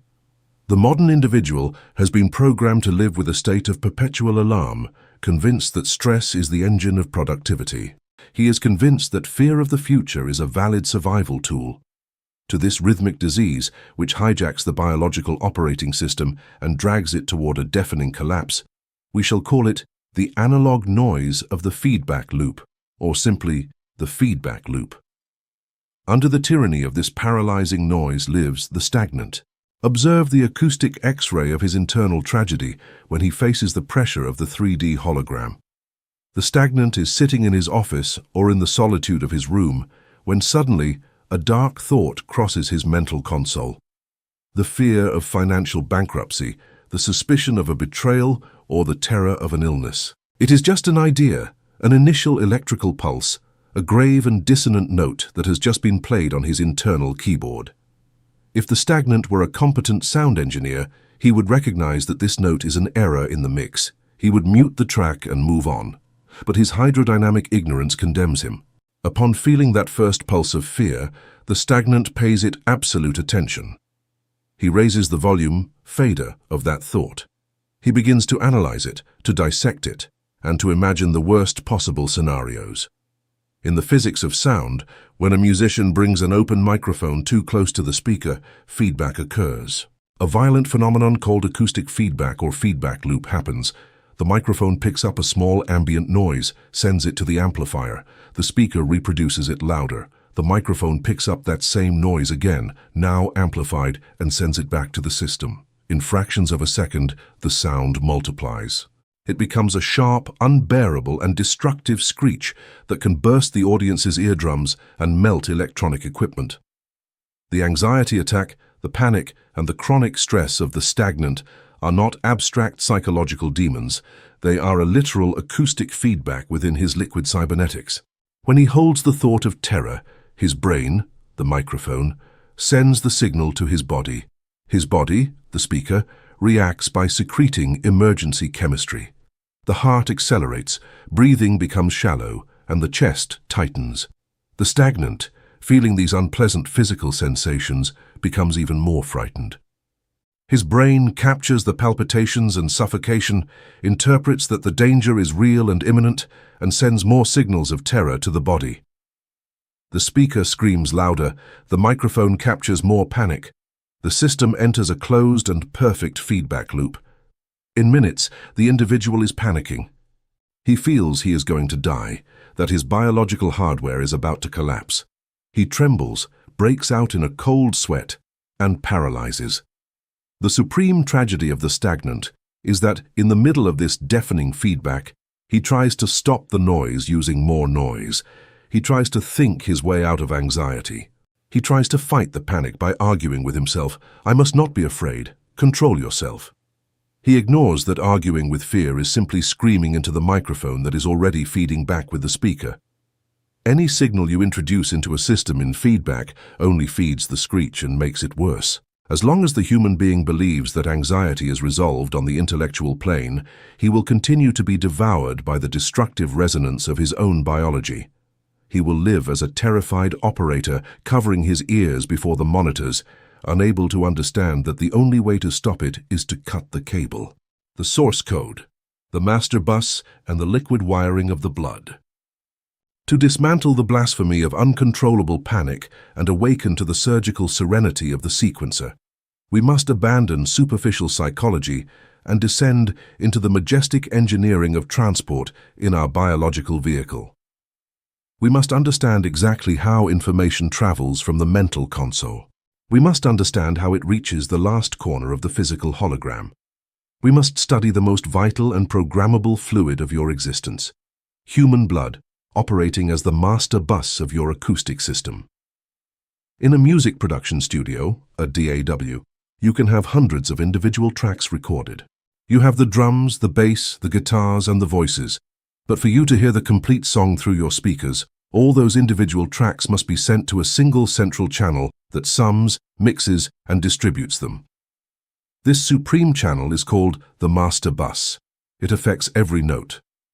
If you introduce a bright distortion effect or a crystalline equalization on the master bus, absolutely the whole song will be affected immediately. Your circulatory system is the master bus of your body. Your blood is a fluid connective tissue composed of more than 90% water. It is the densest data cable. The source code reveals that blood is not a simple messenger service that transports oxygen mechanically. It is a liquid fiber optic network that transports packets of vibrational and chemical information. The hormones and neurotransmitters that travel through your blood are the material embodiment of frequencies. When the amygdala in the stagnant's brain detects the threat of his own dark thought, it activates the hypothalamic pituitary adrenal axis. This axis is the equivalent of turning on an extreme distortion and saturation plug-in on the console. The adrenal glands inject a torrent of cortisol and adrenaline. You have just injected low-frequency, high-gain static noise into your master bus. That blood, now heavy, acidic, and coded with the geometry of terror, is pumped by your heart. The heart acts as the power amplifier of your studio. In panic, the BPM, beats per minute, of the heart jump from 60 to 120. This amplifier pushes the turbulent blood at a dizzying speed, sending the information of fear to every cell of your liver, your lungs, your muscles, and back to your brain. The water molecules in your blood, being saturated by this stress chemistry, immediately lose any state of coherence or geometry. Their hydrogen bonds fracture into asymmetric chaos. Your internal water becomes literally deaf to higher intelligence. It can only transmit the frequency of survival, attack, or flight. This is the physical mechanism of the feedback loop. Distorted blood bathes the brain's receptors and the cycle closes. The acoustic feedback has materialized in your cardiovascular system. The noise is deafening, and the physical body, unable to withstand this signal saturation for prolonged periods without suffering structural damage, begins to manifest cellular inflammation, ulcers, and immune system failures. It is a slow fire. Understanding that anxiety travels through the blood grants you a radical power of intervention. It proves that panic is not a divine punishment or a weakness of character. It is a signal routing problem in a liquid medium. If blood transports the distortion, then blood is the medium for the correction. You cannot put out the fire of panic by reasoning with the sparks. You have to alter the acoustic composition and the speed of the water that is carrying the flame. The master sequence, the high-pass filter, and the signal cut. The transmutation from the stagnant to the sequencer in the middle of a crisis marks the difference between the victim of a nervous breakdown and the absolute master of biological cybernetics. The sequencer assimilates with almost mechanical coldness that when the panic siren sounds, intellect is useless. He repudiates the idea of analyzing his fears while in the middle of an attack. He knows you don't fix a faulty microphone while the concert is in full swing and the speakers are screaming. First, you must cut the signal. He assumes the execution of the high-pass filter and the intervention of tempo. The master sequence does not begin in the mind. It begins in the control of the hydrodynamic machinery that pumps the fluid. Imagine the sequencer receives catastrophic holographic news. His primary biological instinct fires the note of terror. He feels the first injection of hot adrenaline entering his blood. He feels the heart about to accelerate the BPM to distribute the vibrational poison. In that fraction of a second, before the feedback closes and the screech starts, the sequencer executes the gain cut. He identifies the pulse of fear, and instead of interacting with it, he withdraws narrative attention. He puts the track of the intellect on mute. Absolute silence in the vocal booth. Next, he intervenes on the amplifier, his heart and lungs. The sequencer grabs the tempo fader and physically pushes it down. He initiates a diaphragmatic breathing pattern of extreme slowness and depth. He inhales for 4 seconds, holds the air, and exhales for 8 seconds. By mechanically forcing the respiratory system to operate in slow motion, he is sending an acoustic signal of containment to the vagus nerve. The vagus nerve is the most important grounding cable of your recording studio. It connects the brain to the heart, lungs, and gut. When you lengthen the exhalation, the vagus nerve activates and releases acetylcholine directly into the blood. Acetylcholine is the antifreeze of panic. It is a high-coherence chemical transmitter that functions as a high-pass filter in your bus. In music production, a high-pass filter cuts off all the low, booming, muddy, and dark frequencies that dirty the mix, and allows only the high, sharp, and clean frequencies to pass through. Acetylcholine cuts the gain of adrenaline. It stops the heartbeats dead. The amplifier turns off. By reducing the heart's BPM, the blood is no longer pushed at emergency speed. The bloodstream calms down. The sequencer, keeping his hands firm on the keyboard of slow breathing, watches how the water in his veins passes from destructive turbulence to a docile current. The signal chain is restored. Since the amplifier, the heart, is no longer pumping stress-saturated blood toward the microphone, the brain, the microphone stops picking up danger. The acoustic feedback is broken. The screech of the feedback loop disappears, replaced by a deep, expansive, and glorious silence. You have hacked the pump. You stopped the panic attack, not by thinking positive thoughts, but by hacking the hydraulic pump that distributed the corrupt information. Once the filter has cleaned the blood and the system returns to a basal state of coherence, the sequencer can finally analyze the hologram with absolute clarity. Now that the blood is clear and the water's coherence domains have been re-established in hexagonal geometries, his intellect can function without distortion. He looks at the problem, the debt, the rejection, and perceives it as a simple temporal configuration of hydrogen bonds that requires modulation. Mastery of blood flow turns you into an unassailable fortress against the pressures of the market. The sleepwalkers in your environment, when facing crises, enter into feedback and destroy themselves from within, making catastrophic errors. Their businesses fail because they cannot isolate their own fear signal. You, as a sequencer, become the most lethal and respected entity of your ecosystem because you possess acoustic immunity. When the neon cavern bursts into flames around you, you do not allow that noise into your master bus. You activate your high-pass filter. You maintain the tempo of your blood under control. While others run in circles reproducing the alarm, you sit at the console and formulate the perfect solution with the icy mind of one who knows that no outer monster has the power to alter the pulse of their own inner sea. To master this loop, stop treating anxiety as your enemy. Your anxiety is simply the feedback alarm of your speakers, indicating you brought the microphone too close to the noise source. Next time you feel the heat of fear, do not be afraid of your body. Smile at the mechanical wonder of your liquid cybernetics. Stop your tongue. Freeze your movements. Grab the fader of your breath and lower it until the heart surrenders to your will. Cut the signal with the elegance of a sound surgeon. When you learn to silence the storm in your own veins in seconds, you will discover that no force in holographic reality can snatch the command of your melody. Chapter 7. Hydrodynamic Entanglement, the Universe's Plug-in. In the suffocating and compartmentalized architecture of the neon cavern, humanity has been programmed with the most paralyzing and melancholic virus of all, the dogma of absolute separation. The contemporary individual is raised under the optical and tactile illusion that their existence ends exactly where their skin ends. One is indoctrinated into the belief of being an isolated biological entity, an island of flesh and blood floating in an ocean of vacuum, disconnected from the rest of the cosmic machinery. To this pathology of perception, which condemns the human being to existential loneliness and strenuous physical effort, we shall call it the analog noise of isolation. The stagnant operates under this spell of severe disconnection. Observe the cybernetic X-ray of his exhaustion. The stagnant processes reality, assuming that the universe is a fragmented system. If he wishes to influence a commercial market, attract a partner, or alter his environment, he believes he must cross a physical abyss. He thinks the only way to transmit information is direct 3D contact, spoken words, emails, face-to-face meetings, psychological persuasion, and social wrestling. In sound engineering jargon, the stagnant is a producer sitting in his studio in front of a massive analog console, desperately trying to sync his music with others. However, he does it by shouting instructions out the window.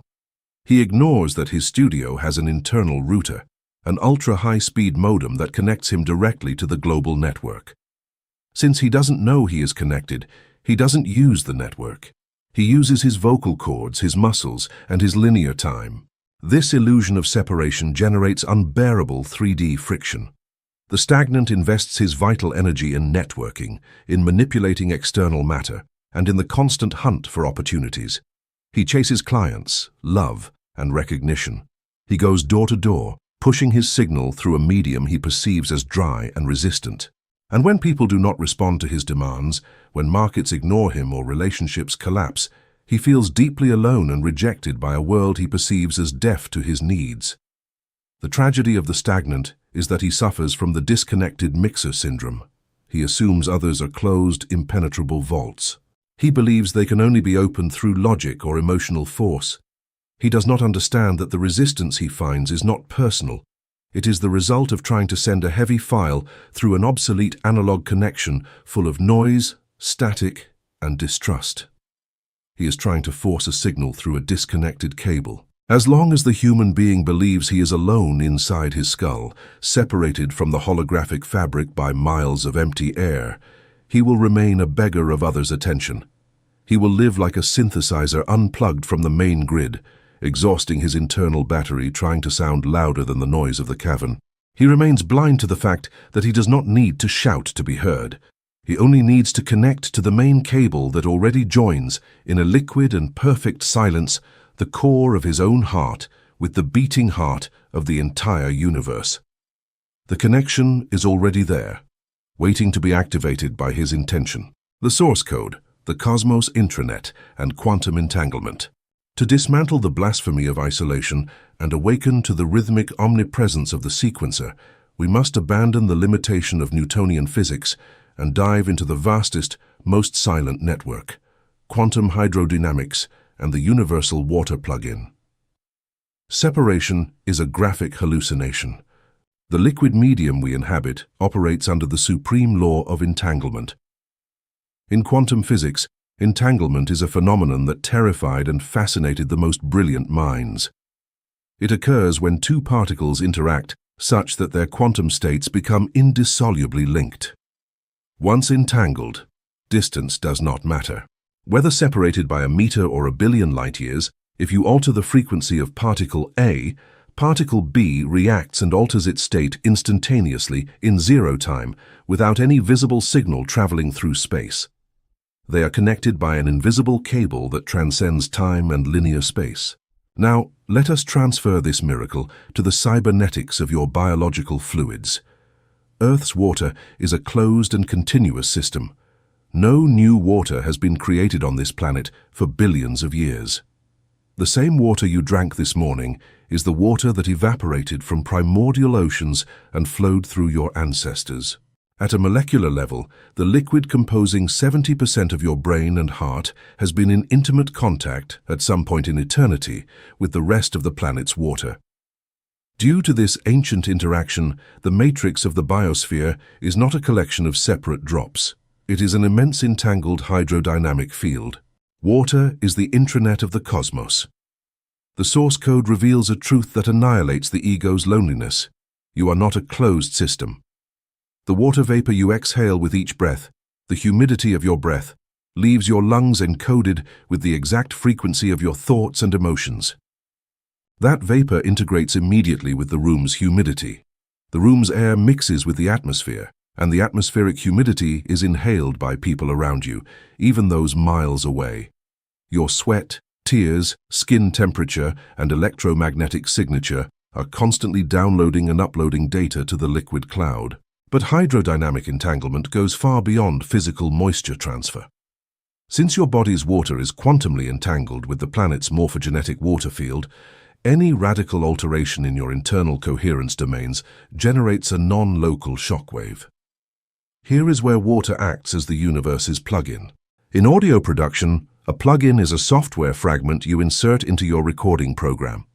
If you apply an expansive reverb plug-in to the master bus, you don't go track by track.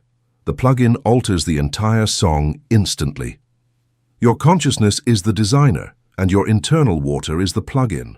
When the stagnant vibrates in fear, he is injecting a distortion plug-in into his master bus. Since his water is entangled with his environment, that low-fidelity static is transmitted to the local network. People feel an irrational discomfort. Business deals fall through. The network is reacting to the toxin. Conversely, when your water reaches crystalline coherence and you program a pure intention sequence, you are not just thinking positive. You are executing a software update on the quantum server. You are installing a supreme harmony plugin. Since there is no separation, the universe must process your update. Isolation is a lie designed to keep you exhausted. You do not have to push the hologram with your bare hands, because the entire hologram is wired directly to the silent pond of your own heart. What you do in the depth of your fluids is replicated, instantly and without signal loss, in the invisible tides of the world. The master sequence, local and global network transmission. The transmutation from the stagnant to the sequencer marks the end of exhausting persuasion and the birth of magnetism by entanglement. The sequencer assimilates with icy certainty that going out to convince people or beg for opportunities is an insult to his own cybernetic architecture. He repudiates the external hunt. He understands that true influence is not achieved by invading another's space, but by altering one's own source code until the other has no harmonic choice but to align. He assumes the execution of local and global network transmission. The production studio is the 0 point. Imagine a scenario of massive tension, leading a fractured team or attracting an investor on the other side of the world. The inertial ego would dictate making calls, sending emails, or traveling to make an appearance. But the sequencer stops his analog engines. He knows the secret of zero latency. He does not try to penetrate the other's mind through words, knowing words generate intellectual resistance. He decides to communicate water to water. The first protocol is the local network adjustment. If he enters a boardroom saturated with hostility, he does not raise his voice to impose order. He does not fight the static. He sits in silence. He closes the faders of his emotional reactivity. He applies the high-pass filter of his breath and aligns the phase of his own H2O oscillator. In seconds, his water reaches crystalline coherence. He synthesizes a pulse of icy authority and mathematical resolution. His blood becomes a superconductor of this dominant frequency. What happens in the 3D environment? Hydrodynamic entanglement does the heavy lifting. The sequencer's electromagnetic field, amplified by fluid coherence, floods the room. The air's humidity is charged with this new vibrational signature. The water in the bodies of everyone in the room instantly picks up this high-fidelity transmission. Their nervous systems, vibrating in conflict, experience acoustic entrainment. The sequencer's signal is so powerful and harmonic that others' internal water lacks the geometric strength to maintain its own distortion. Unconsciously, the room's heart rate stabilizes. Aggressiveness dissolves. Faces relax. Minds that were closed a minute ago suddenly become receptive and collaborative. The sequencer has hacked the meeting without a single argument. He installed his authority plugin, and the other's hardware simply updated. The second protocol is the global network leap, remote transmission. When the objective is hundreds of miles away, attracting an international contract, he uses the quantum cloud. He understands physical distance only affects thermodynamics, not entangled fluids. He withdraws to his isolation chamber. He visualizes the holographic coordinate he wishes to alter. Then he raises his internal frequency to a level of searing intensity. He modulates the vibrational salinity of his inner sea. He seasons his structured water with the exact flavor of financial success or pure magnetism. He assumes possession. He does not beg the universe for the opportunity. He assumes holographic possession of it in his own cellular tissue. He generates a standing wave of certainty. As he holds this signal in his master bus, the cosmic server processes the upload.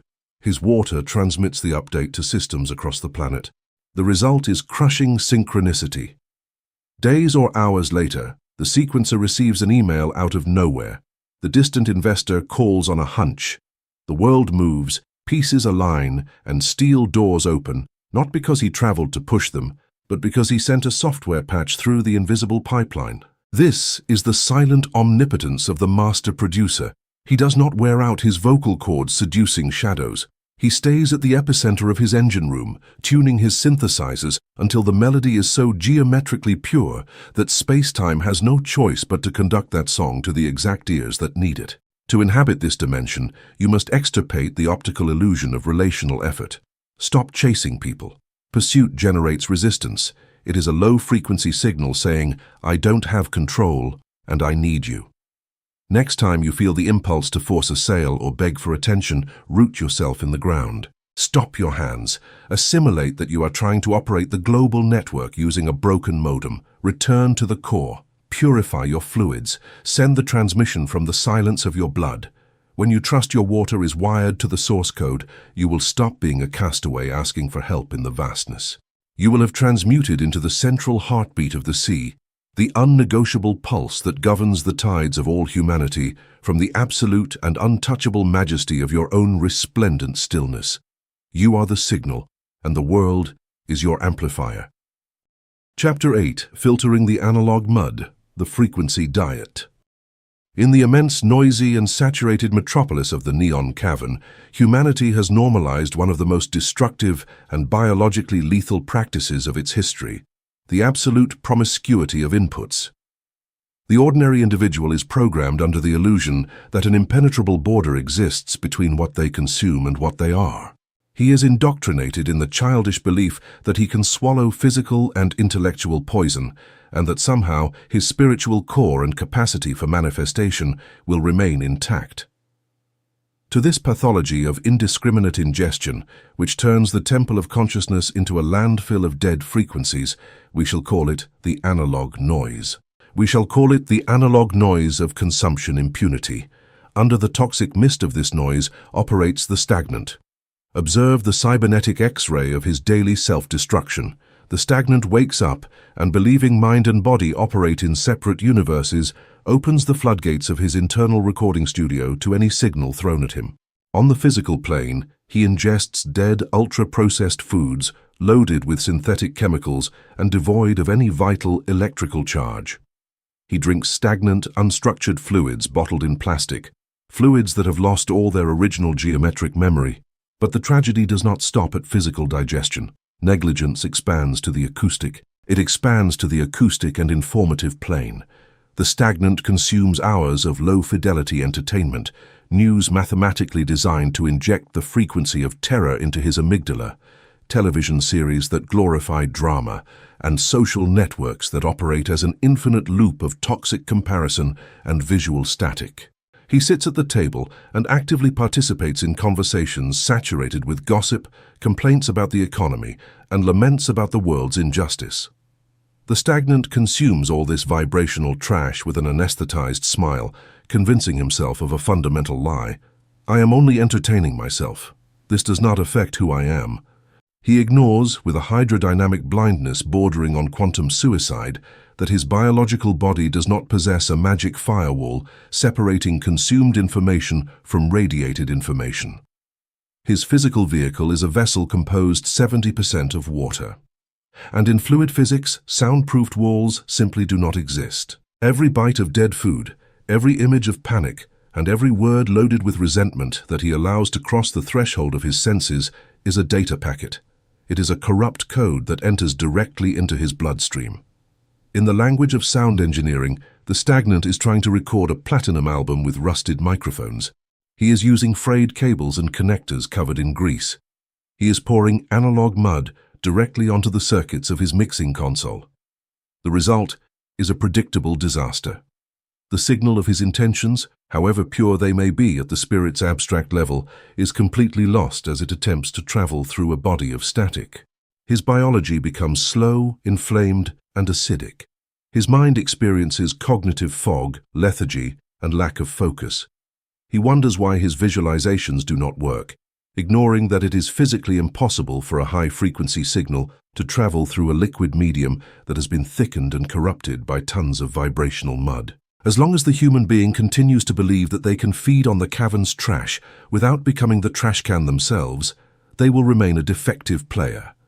He will live exhausted, spending all vital energy not on creating his destiny, but on the immune system's desperate attempt to clean the toxicity he swallows. The source code, the universal solvent, and the conductivity of the medium. To dismantle the blasphemy of impune consumption and awaken to the dictatorial hygiene of the sequencer, we must abandon modern comfort and dive into the most rigorous laws of water chemistry and electromagnetism. We must understand why your biology is so vulnerable and discover the phenomenon that dictates your speed. It is the phenomenon of water as a universal solvent and the science of electrical conductivity. In the table of physical properties, water, H2O, holds a title no other substance possesses. It is the universal solvent. Due to its dipolar nature, water has an insatiable capacity to attract, surround, and absorb molecules. Water is never truly alone.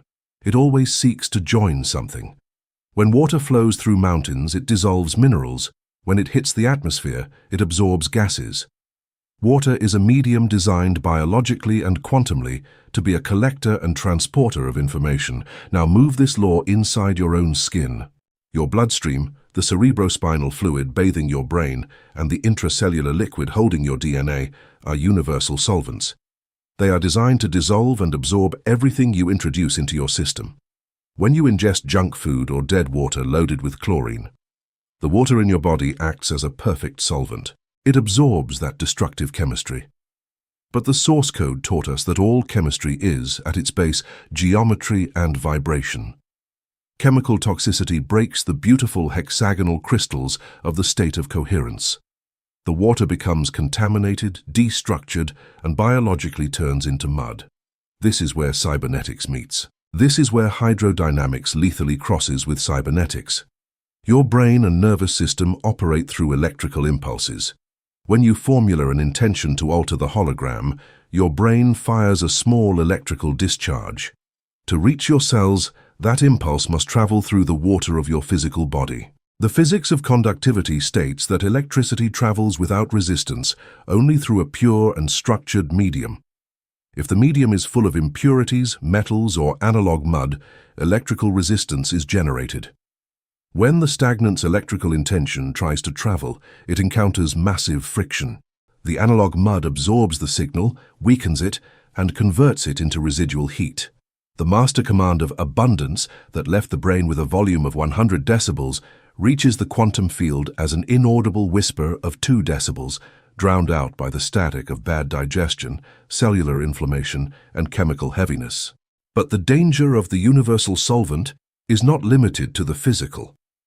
Quantum physics and cymatics demonstrate that water also dissolves and absorbs invisible frequencies. When you listen to the laments of a victim or consume digital content designed for rage, you are subjecting your antenna to toxic acoustic radiation. Your internal water dissolves that frequency. It absorbs the vibration of terror and chaos. The coherence domains break before the stridency of that analog noise, and your blood begins to pump the sample of defeat through all your arteries. You cannot be a lethal quantum creator if your studio's wiring is rotten. Matter responds to the signal, but if the medium is a dense and toxic swamp, your outer life will be exactly that. A swamp where every project sinks and every ambition requires a titanic effort just not to drown in the mud. The universe simply cannot hear your music over the deafening noise of the garbage you consume. The master sequence, the input dictator and signal purification, the transmutation from the stagnant to the sequencer marks the advent of one of the most dictatorial and absolutely necessary facets of vibrational mastery. The sequencer assimilates with sociopathic precision that his body is the most advanced acoustic temple in the cosmos. He knows protecting that wiring is a war. He knows it is a quantum war imperative. He repudiates the weakness of passive consumption. He understands that if he wants his signal to alter planets, the medium for that signal must be immaculate. He executes the master sequence of purification and assumes the frequency diet. He becomes a ruthless auditor. He stands as the unbribable security guard at the main door of his recording studio, and his admission policy is reduced to a single rule: zero analog mud. Purification begins on the densest physical plane, because the sequencer knows he cannot access higher octaves if his vehicle is weighed down by dead frequencies. He applies a draconian filter over chemical inputs. The sequencer refuses food that does not possess vital electrical charge. He understands that an ultra-processed product is dead matter, without voltage, a geometry of absolute chaos. Instead, he consumes live foods saturated with solar photons and structured water. The sequencer pays fanatical attention to the primary liquid entering his system. He does not drink dead water from the analog pipe, loaded with chemicals that numb the pineal gland. He seeks pure, moving water and ensures he structures it with his own intention before ingesting. It is a sacred act of hardware installation. By cleaning physical inputs, cellular inflammation disappears. The mud drains. The electrical conductivity of the nervous system fires exponentially. The vehicle becomes light and capable of supporting the high-voltage currents required for quantum materialization without overheating. It is ready for the master signal. But the true test of the frequency diet occurs on the acoustic and informative plane. It is here that the sequencer exerts an aesthetic cruelty that terrifies the cavern's inhabitants. He relentlessly silences sources of external noise. He cuts off his connection to the frequencies of institutionalized fear. He does not watch the news or consume superficial dramas. He understands that low-fidelity information is a software virus designed to destructure his water and keep him predictable. In human relationships, the sequencer activates a social high-pass filter. If a person insists on being a broken speaker, he cuts the cable. He does not try to heal them or waste energy teaching them to tune instruments. He simply removes their access to his studio. The social ego will call this selfishness or arrogance. But the sequencer knows it is basic acoustic hygiene. An elite musician does not let a drunk with a megaphone enter $1 million studio. Protecting the silence of your internal water is the most sacred act of respect toward yourself and the work you are destined to manifest. As this diet of extreme purity solidifies, the sequencer's body and mind experience a glorious hydrodynamic metamorphosis. The signal-to-noise ratio reaches its optimum point. Since no more toxicity enters, the internal ocean becomes deep and absolutely transparent. The background noise drops to zero, and the signal of consciousness completely dominates the mix. It is in this state of immaculate cleanliness that the master producer becomes untouchable and lethal. He sits at his console. With a nervous system clean of mud and blood turned into quantum fiber optics, the latency of his hologram disappears. He formulates an intention in the higher octaves, presses the key of will, and the signal travels through his body at light speed. Without resistance, without static, without loss of information. The order impacts the universe with a geometric purity so devastating and harmonic that the material hologram collapses and reorders immediately. The outside world has no time to resist a creator who has cleaned his own transmission channels. To dominate reality, resign today from the cavern's consumer club. Become the most feared guardian of your own perception. Assume every image you look at and every bite you swallow is a programming command that will alter the salinity of your sea. Demand purity. Close the drama channels. Feed on structured light, majestic silences, and consciousnesses that resonate in your octave. When you clean the analog mud from your cables and allow the electricity of your genius to flow through the perfect crystal of your vital fluids, 3D reality will cease to be a blurry screen. It will transmute into the crystalline monitor that obeys in real time the exact and all-powerful melody of your highest intention. Chapter 9. Morphogenetic Resonance and the Flow of Consciousness. In the suffocating and hyper-rational structure of the neon cavern, a colossal monument has been erected to one of the most limited and mechanical tools of the human being, the linear intellect. From childhood, the individual is indoctrinated in the religion of hard thinking. One is convinced that innovation depends on mental sweat. One is told that solving corporate crises or creating brilliant futures depends exclusively on the brain's capacity to process data, analyze variables, and bleed conceptual blood.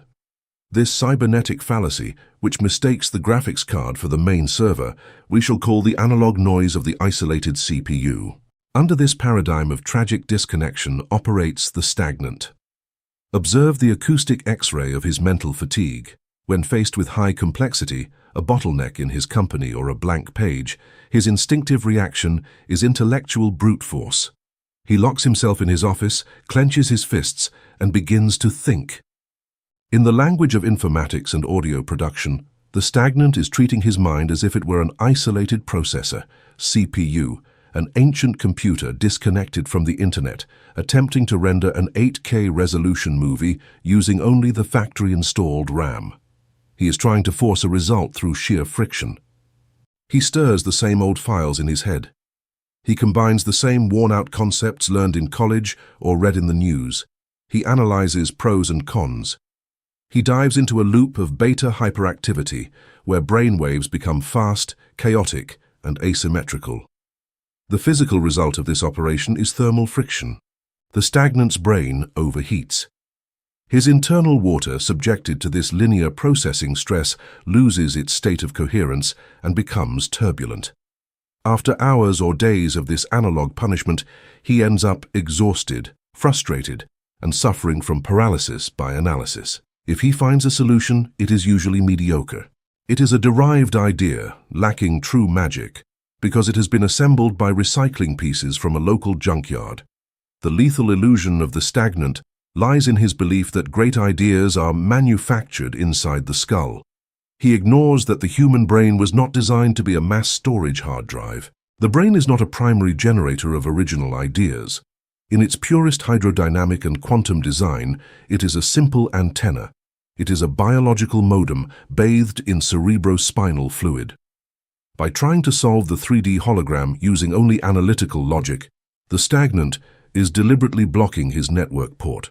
He is trying to compose the master symphony of his destiny using only the 5 or 6 basic samples pre-installed on his toy keyboard, completely ignoring that, just above his head, floats an immense cosmic library in the cloud, infinite and free, waiting to be downloaded into his own system. As long as the human being continues to idolize intellectual effort and despise receptive silence, they will remain a slave to logical mediocrity. He will live exhausting the fans of his internal CPU, deaf to the fact that the universe never asked him to reinvent the wheel from scratch. It only asked for bandwidth. The source code, the acoustic cloud, and morphogenetic fields. To dismantle the blasphemy of logical effort and awaken to the fluid genius of the sequencer, we must abandon the idolatry of the left hemisphere and dive into the most vast and unfathomable storage network of creation.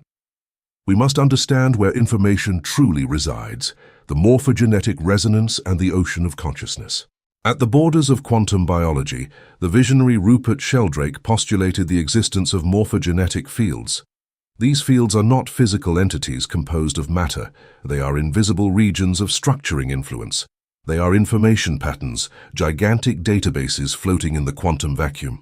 These fields contain the collective memory, habits, geometric forms, and evolutionary solutions of all species and systems that have ever existed. Let us translate this to our fluid cybernetics. The space around you is not empty. It is saturated with a quantum moisture, an invisible acoustic cloud of data. Absolutely every great symphony ever composed, every mathematical formula that solves a mystery, and every revolutionary business model already existed in a state of latent vibration within the morphogenetic fields. The universe is the master server. Your body is the hardware device equipped with an ultra-high-fidelity Wi-Fi antenna. When a genius, a Mozart, a Tesla, or an imperial strategist created their masterpiece, they did not build it by adding blocks of linear logic. What they did was tune their biological antenna, their internal water, to such a specific and elevated frequency that they entered into harmonic resonance with the field. He did not compose the melody, he downloaded it. This is the mechanism of morphogenetic resonance.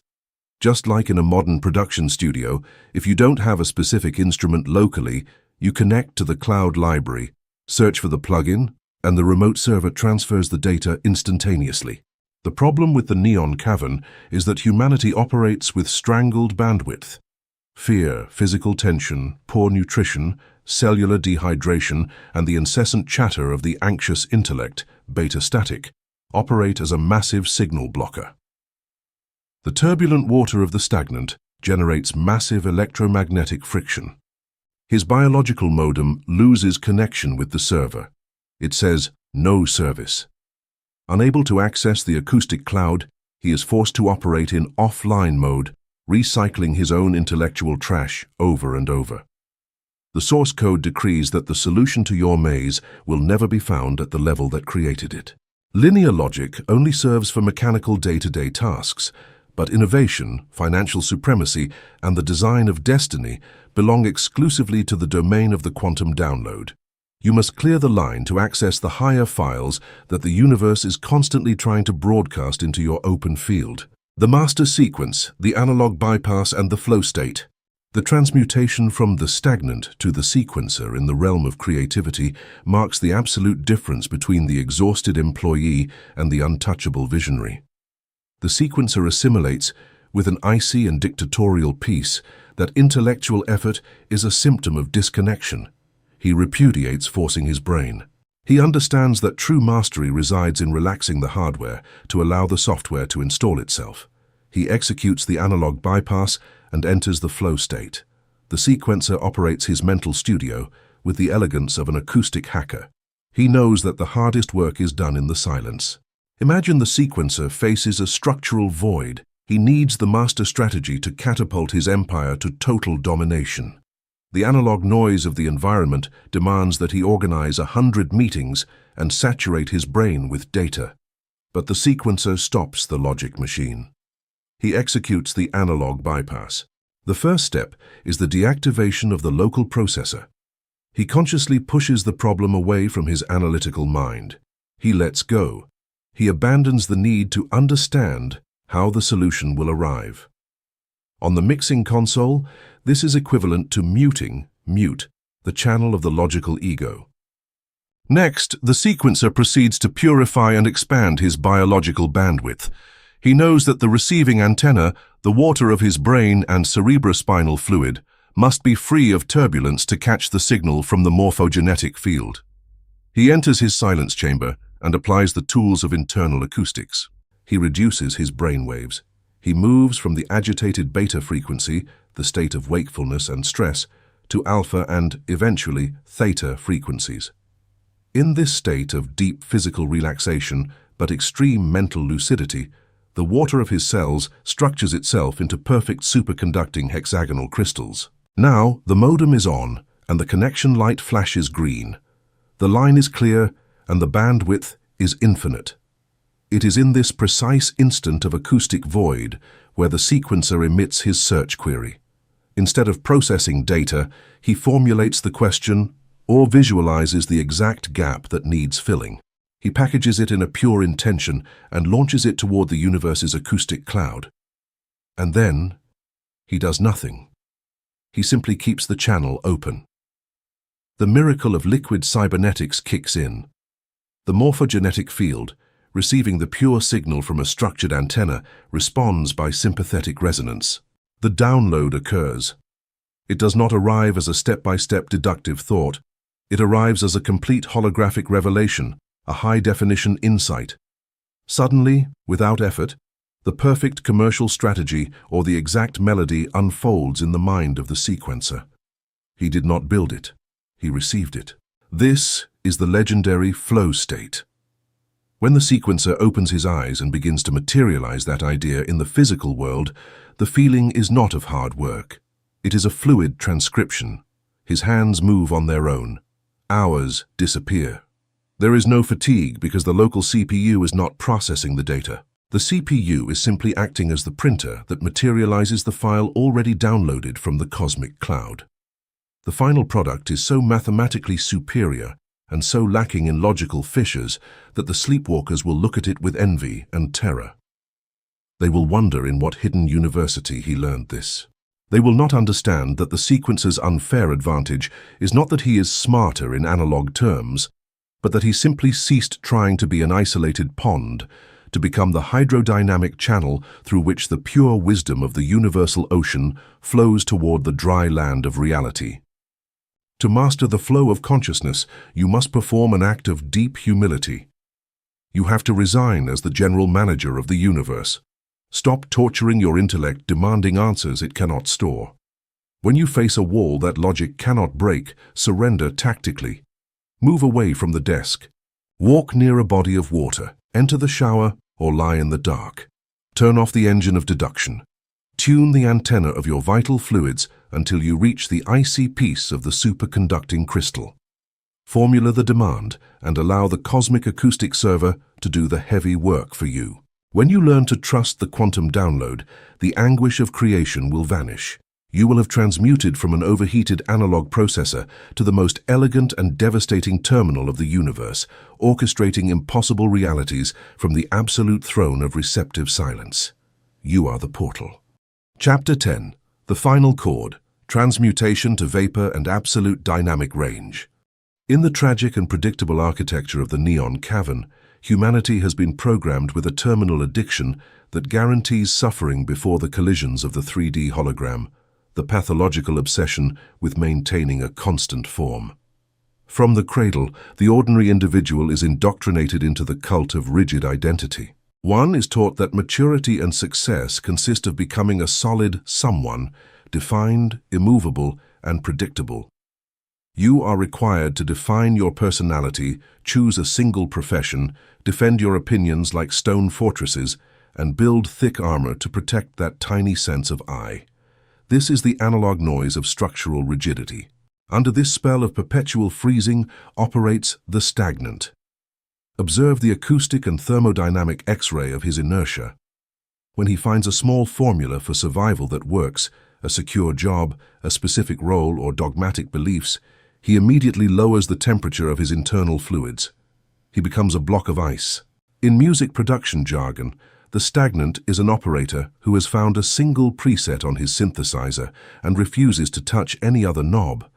He has compressed the signal of his life into an acoustic brick walling, eliminating all nuances.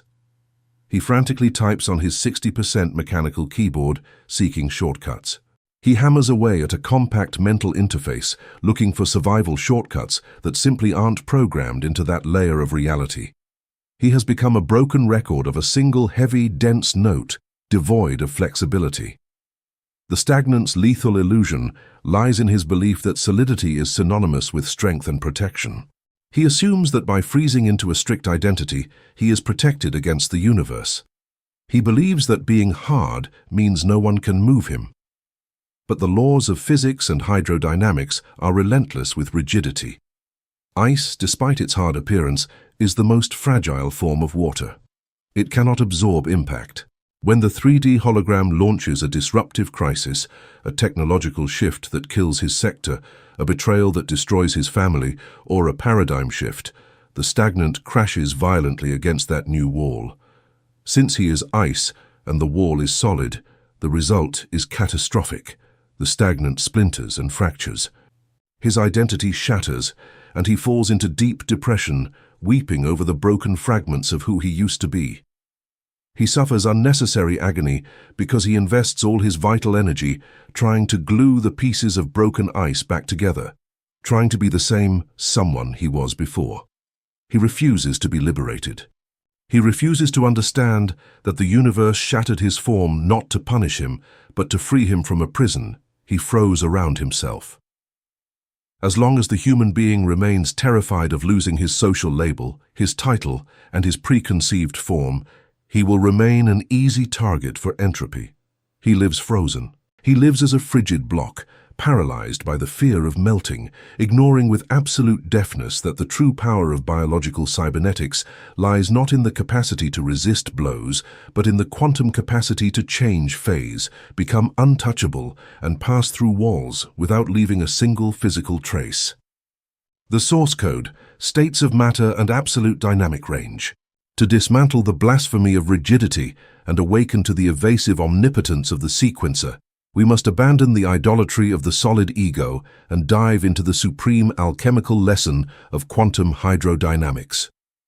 We must understand the magic of phase transitions and the phenomenon of the absolute dynamic range. In the source code of particle physics, the H2O molecule guards a secret of flexibility that the ego resists. Water is the only compound that exists naturally in three states: solid, ice, liquid, water, and gas, vapor. The fascinating part is that the fundamental essence never changes across these forms. A block of ice, a drop of dew, and a cloud of invisible vapor are composed of exactly the same molecules. Their identity is unbreakable. The only difference is the vibration rate, or in thermodynamic terms, the temperature. When you apply high-frequency energy to ice, its molecules begin to vibrate intensely. A critical moment arrives where the vibration is so high it breaks the rigid bonds. The ice melts into liquid. If you continue injecting high-frequency energy, the molecules vibrate so expansively that they break the last ties of gravity and cohesion. The water boils. It transmutes into vapor. It becomes invisible. Water vapor possesses power attributes that ice could never dream of. Vapor cannot be cut by a sword. It cannot be crushed by a hammer. It does not crash against walls. When it encounters a physical barrier, vapor simply rises, floats over the obstacle, and seeps through the microscopic cracks to the other side. In high-end audio production, this has an exact twin: dynamic range. Dynamic range is the mathematical difference between the most silent, ethereal passage and the loudest, most crushing impact. Cheap, saturated analog recordings have no range. They are always loud, rigid, and brick-walled. They are tiring. But a masterpiece of music possesses a colossal dynamic range. It can be as thunderous as a storm when required, and in the next bar disappear into absolute silence, becoming a ghostly whisper. Your consciousness was designed to possess this same infinite dynamic range through all the layers of your reality. The neon cavern forces you to live in severe compression, where you must be yourself all the time, keeping your personality frozen so society can label you. But the source code screams that your essence is like H2O, indestructible and not subject to any final form. Holding to a solid someone is a trap. To cling to an identity, a painful history, a professional title, or wounds to justify, is to operate in the most dense and primitive state of your acoustic machinery. As long as you try to cross the hologram as a solid object, you are subject to friction. But as a gas, you gain absolute invulnerability. You acquire the invulnerability of noble gases. You cease to be subject to barriers because you no longer have a surface against which barriers can collide. By dissolving the temporary form of your ego, you become a master of the frequency of the air, moving without resistance through the dense structures of the world. The master sequence, tactical evaporation, and the art of being everything. The final transmutation from the stagnant to the sequencer marks the apex of holographic mastery and the most glorious surrender of an awakened consciousness. The sequencer assimilates that form, is the prison of the spirit. He repudiates the need to defend who he is. He understands he cannot push as a ram. He assumes the supreme execution of tactical evaporation and quantum bypass. He operates his life console no longer as one playing an isolated instrument, but as the engineer of the entire production environment. He has abandoned the rigid step sequencer for a fluid modular routing network where signals can mutate. Imagine the sequencer before the final obstacle. The dense hologram has raised an unexpugnable wall. An unjust law, a closed market, or a financial attack threatens his 3D empire. The animal ego orders him to freeze and defend his honor, his name, his brand, and his solid possessions. It wants a collision. But the sequencer smiles. His hands, used to the alchemy of fluids, do not close into fists. They relax and open the console channels to infinity. He initiates the evaporation sequence. The first move is the abandonment of identity. Instead of hardening for the blow, he raises his internal frequency to boiling. He detaches his sense of worth from his bank account, his business, his name, and his reputation. He says in the silence of his studio, "I am not this business. I am not this relationship. I am the pure water that animated these forms, and now I withdraw." He lets the solid structures go. By letting go of the solid form, the hydrogen bonds of his ego fracture. His liquid identity heats up and breaks the laws of psychological gravity. The sequencer becomes vapor. He experiences the instant where you cease to be someone to be everything. Since he has no edges, he cannot be wounded. The enemy attack or financial obstacle crashes against him and simply passes through empty air. The sequencer has become undetectable on the analog radar of the neon cavern. Competitors look for a solid person to destroy, but they find only an untouchable mist. In this gaseous state, he executes the bypass. Since vapor is not subject to ground trenches, he simply rises above the wall of the problem. He floats over regulations and crises. His consciousness, expanded to occupy the entirety of the morphogenetic network, gains a 360-degree view of the hologram. He sees opportunities in higher octaves that were invisible. Once he has crossed the barrier, once the vapor of his intention has traveled without friction to the other side, he performs the final maneuver, strategic condensation. He stops the boiling. He lowers the frequency on his master console. He allows the thermal energy to decrease in a controlled way. Just as vapor cools on a leaf at dawn, condensing into a crystal-clear dewdrop, the sequencer rematerializes in the physical plane. He has precipitated his essence, intact and sovereign, into a new scenario. He builds a new company and adopts a new form, even more lethal and structured than before. His enemies, still hitting the empty ice on the other side of the wall, discover with terror that the sequencer's empire has materialized behind their backs, operating in a league where friction no longer exists. This is the domain of absolute dynamic range. It is the capacity to be solid or empty at will. To reach this definitive octave of mastery, you must commit the deliberate murder of your emotional resume. Demand of yourself a total betrayal of the need to always have the same face. Stop taking your biography so seriously. The name you carry and the awards you've gathered are just dust on the magnetic tape. Next time life presses the destruction button on what you love or have built, do not freeze trying to stop the fire. Let the fire raise your temperature. Allow the heat of the crisis to boil your attachments into gas. Release the moorings of the surface and ascend into the higher frequencies. When you learn that your power resides in the elastic reach of your transmutations, you will lose the fear of material loss. By ceasing to fight for the insignificant illusion of being someone, the universe rewards you with being everything. No wall can contain a consciousness that has learned to fly. Conclusion: the final mix, mastering of the ocean. The journey through the cybernetics of your fluids culminates in the definitive sanctuary of acoustics, the mastering room. You have left behind the trenches of three-dimensional effort and the mud of analog noise. The stagnant has died, drowned in the obsolescence of his own inertia, and in his place, the sequencer has been erected. Throughout this hydrodynamic treatise, you have learned to purge the buffer of your cellular memory, to cut the deadly feedback of anxiety through the filter of your vagus nerve, and to structure the water of your biology until it becomes a superconducting crystal. You have recorded the perfect track. The engineering is now complete. But in the industry of reality creation, a brilliant mix is not finished until it passes through mastering. This is the final and absolute process.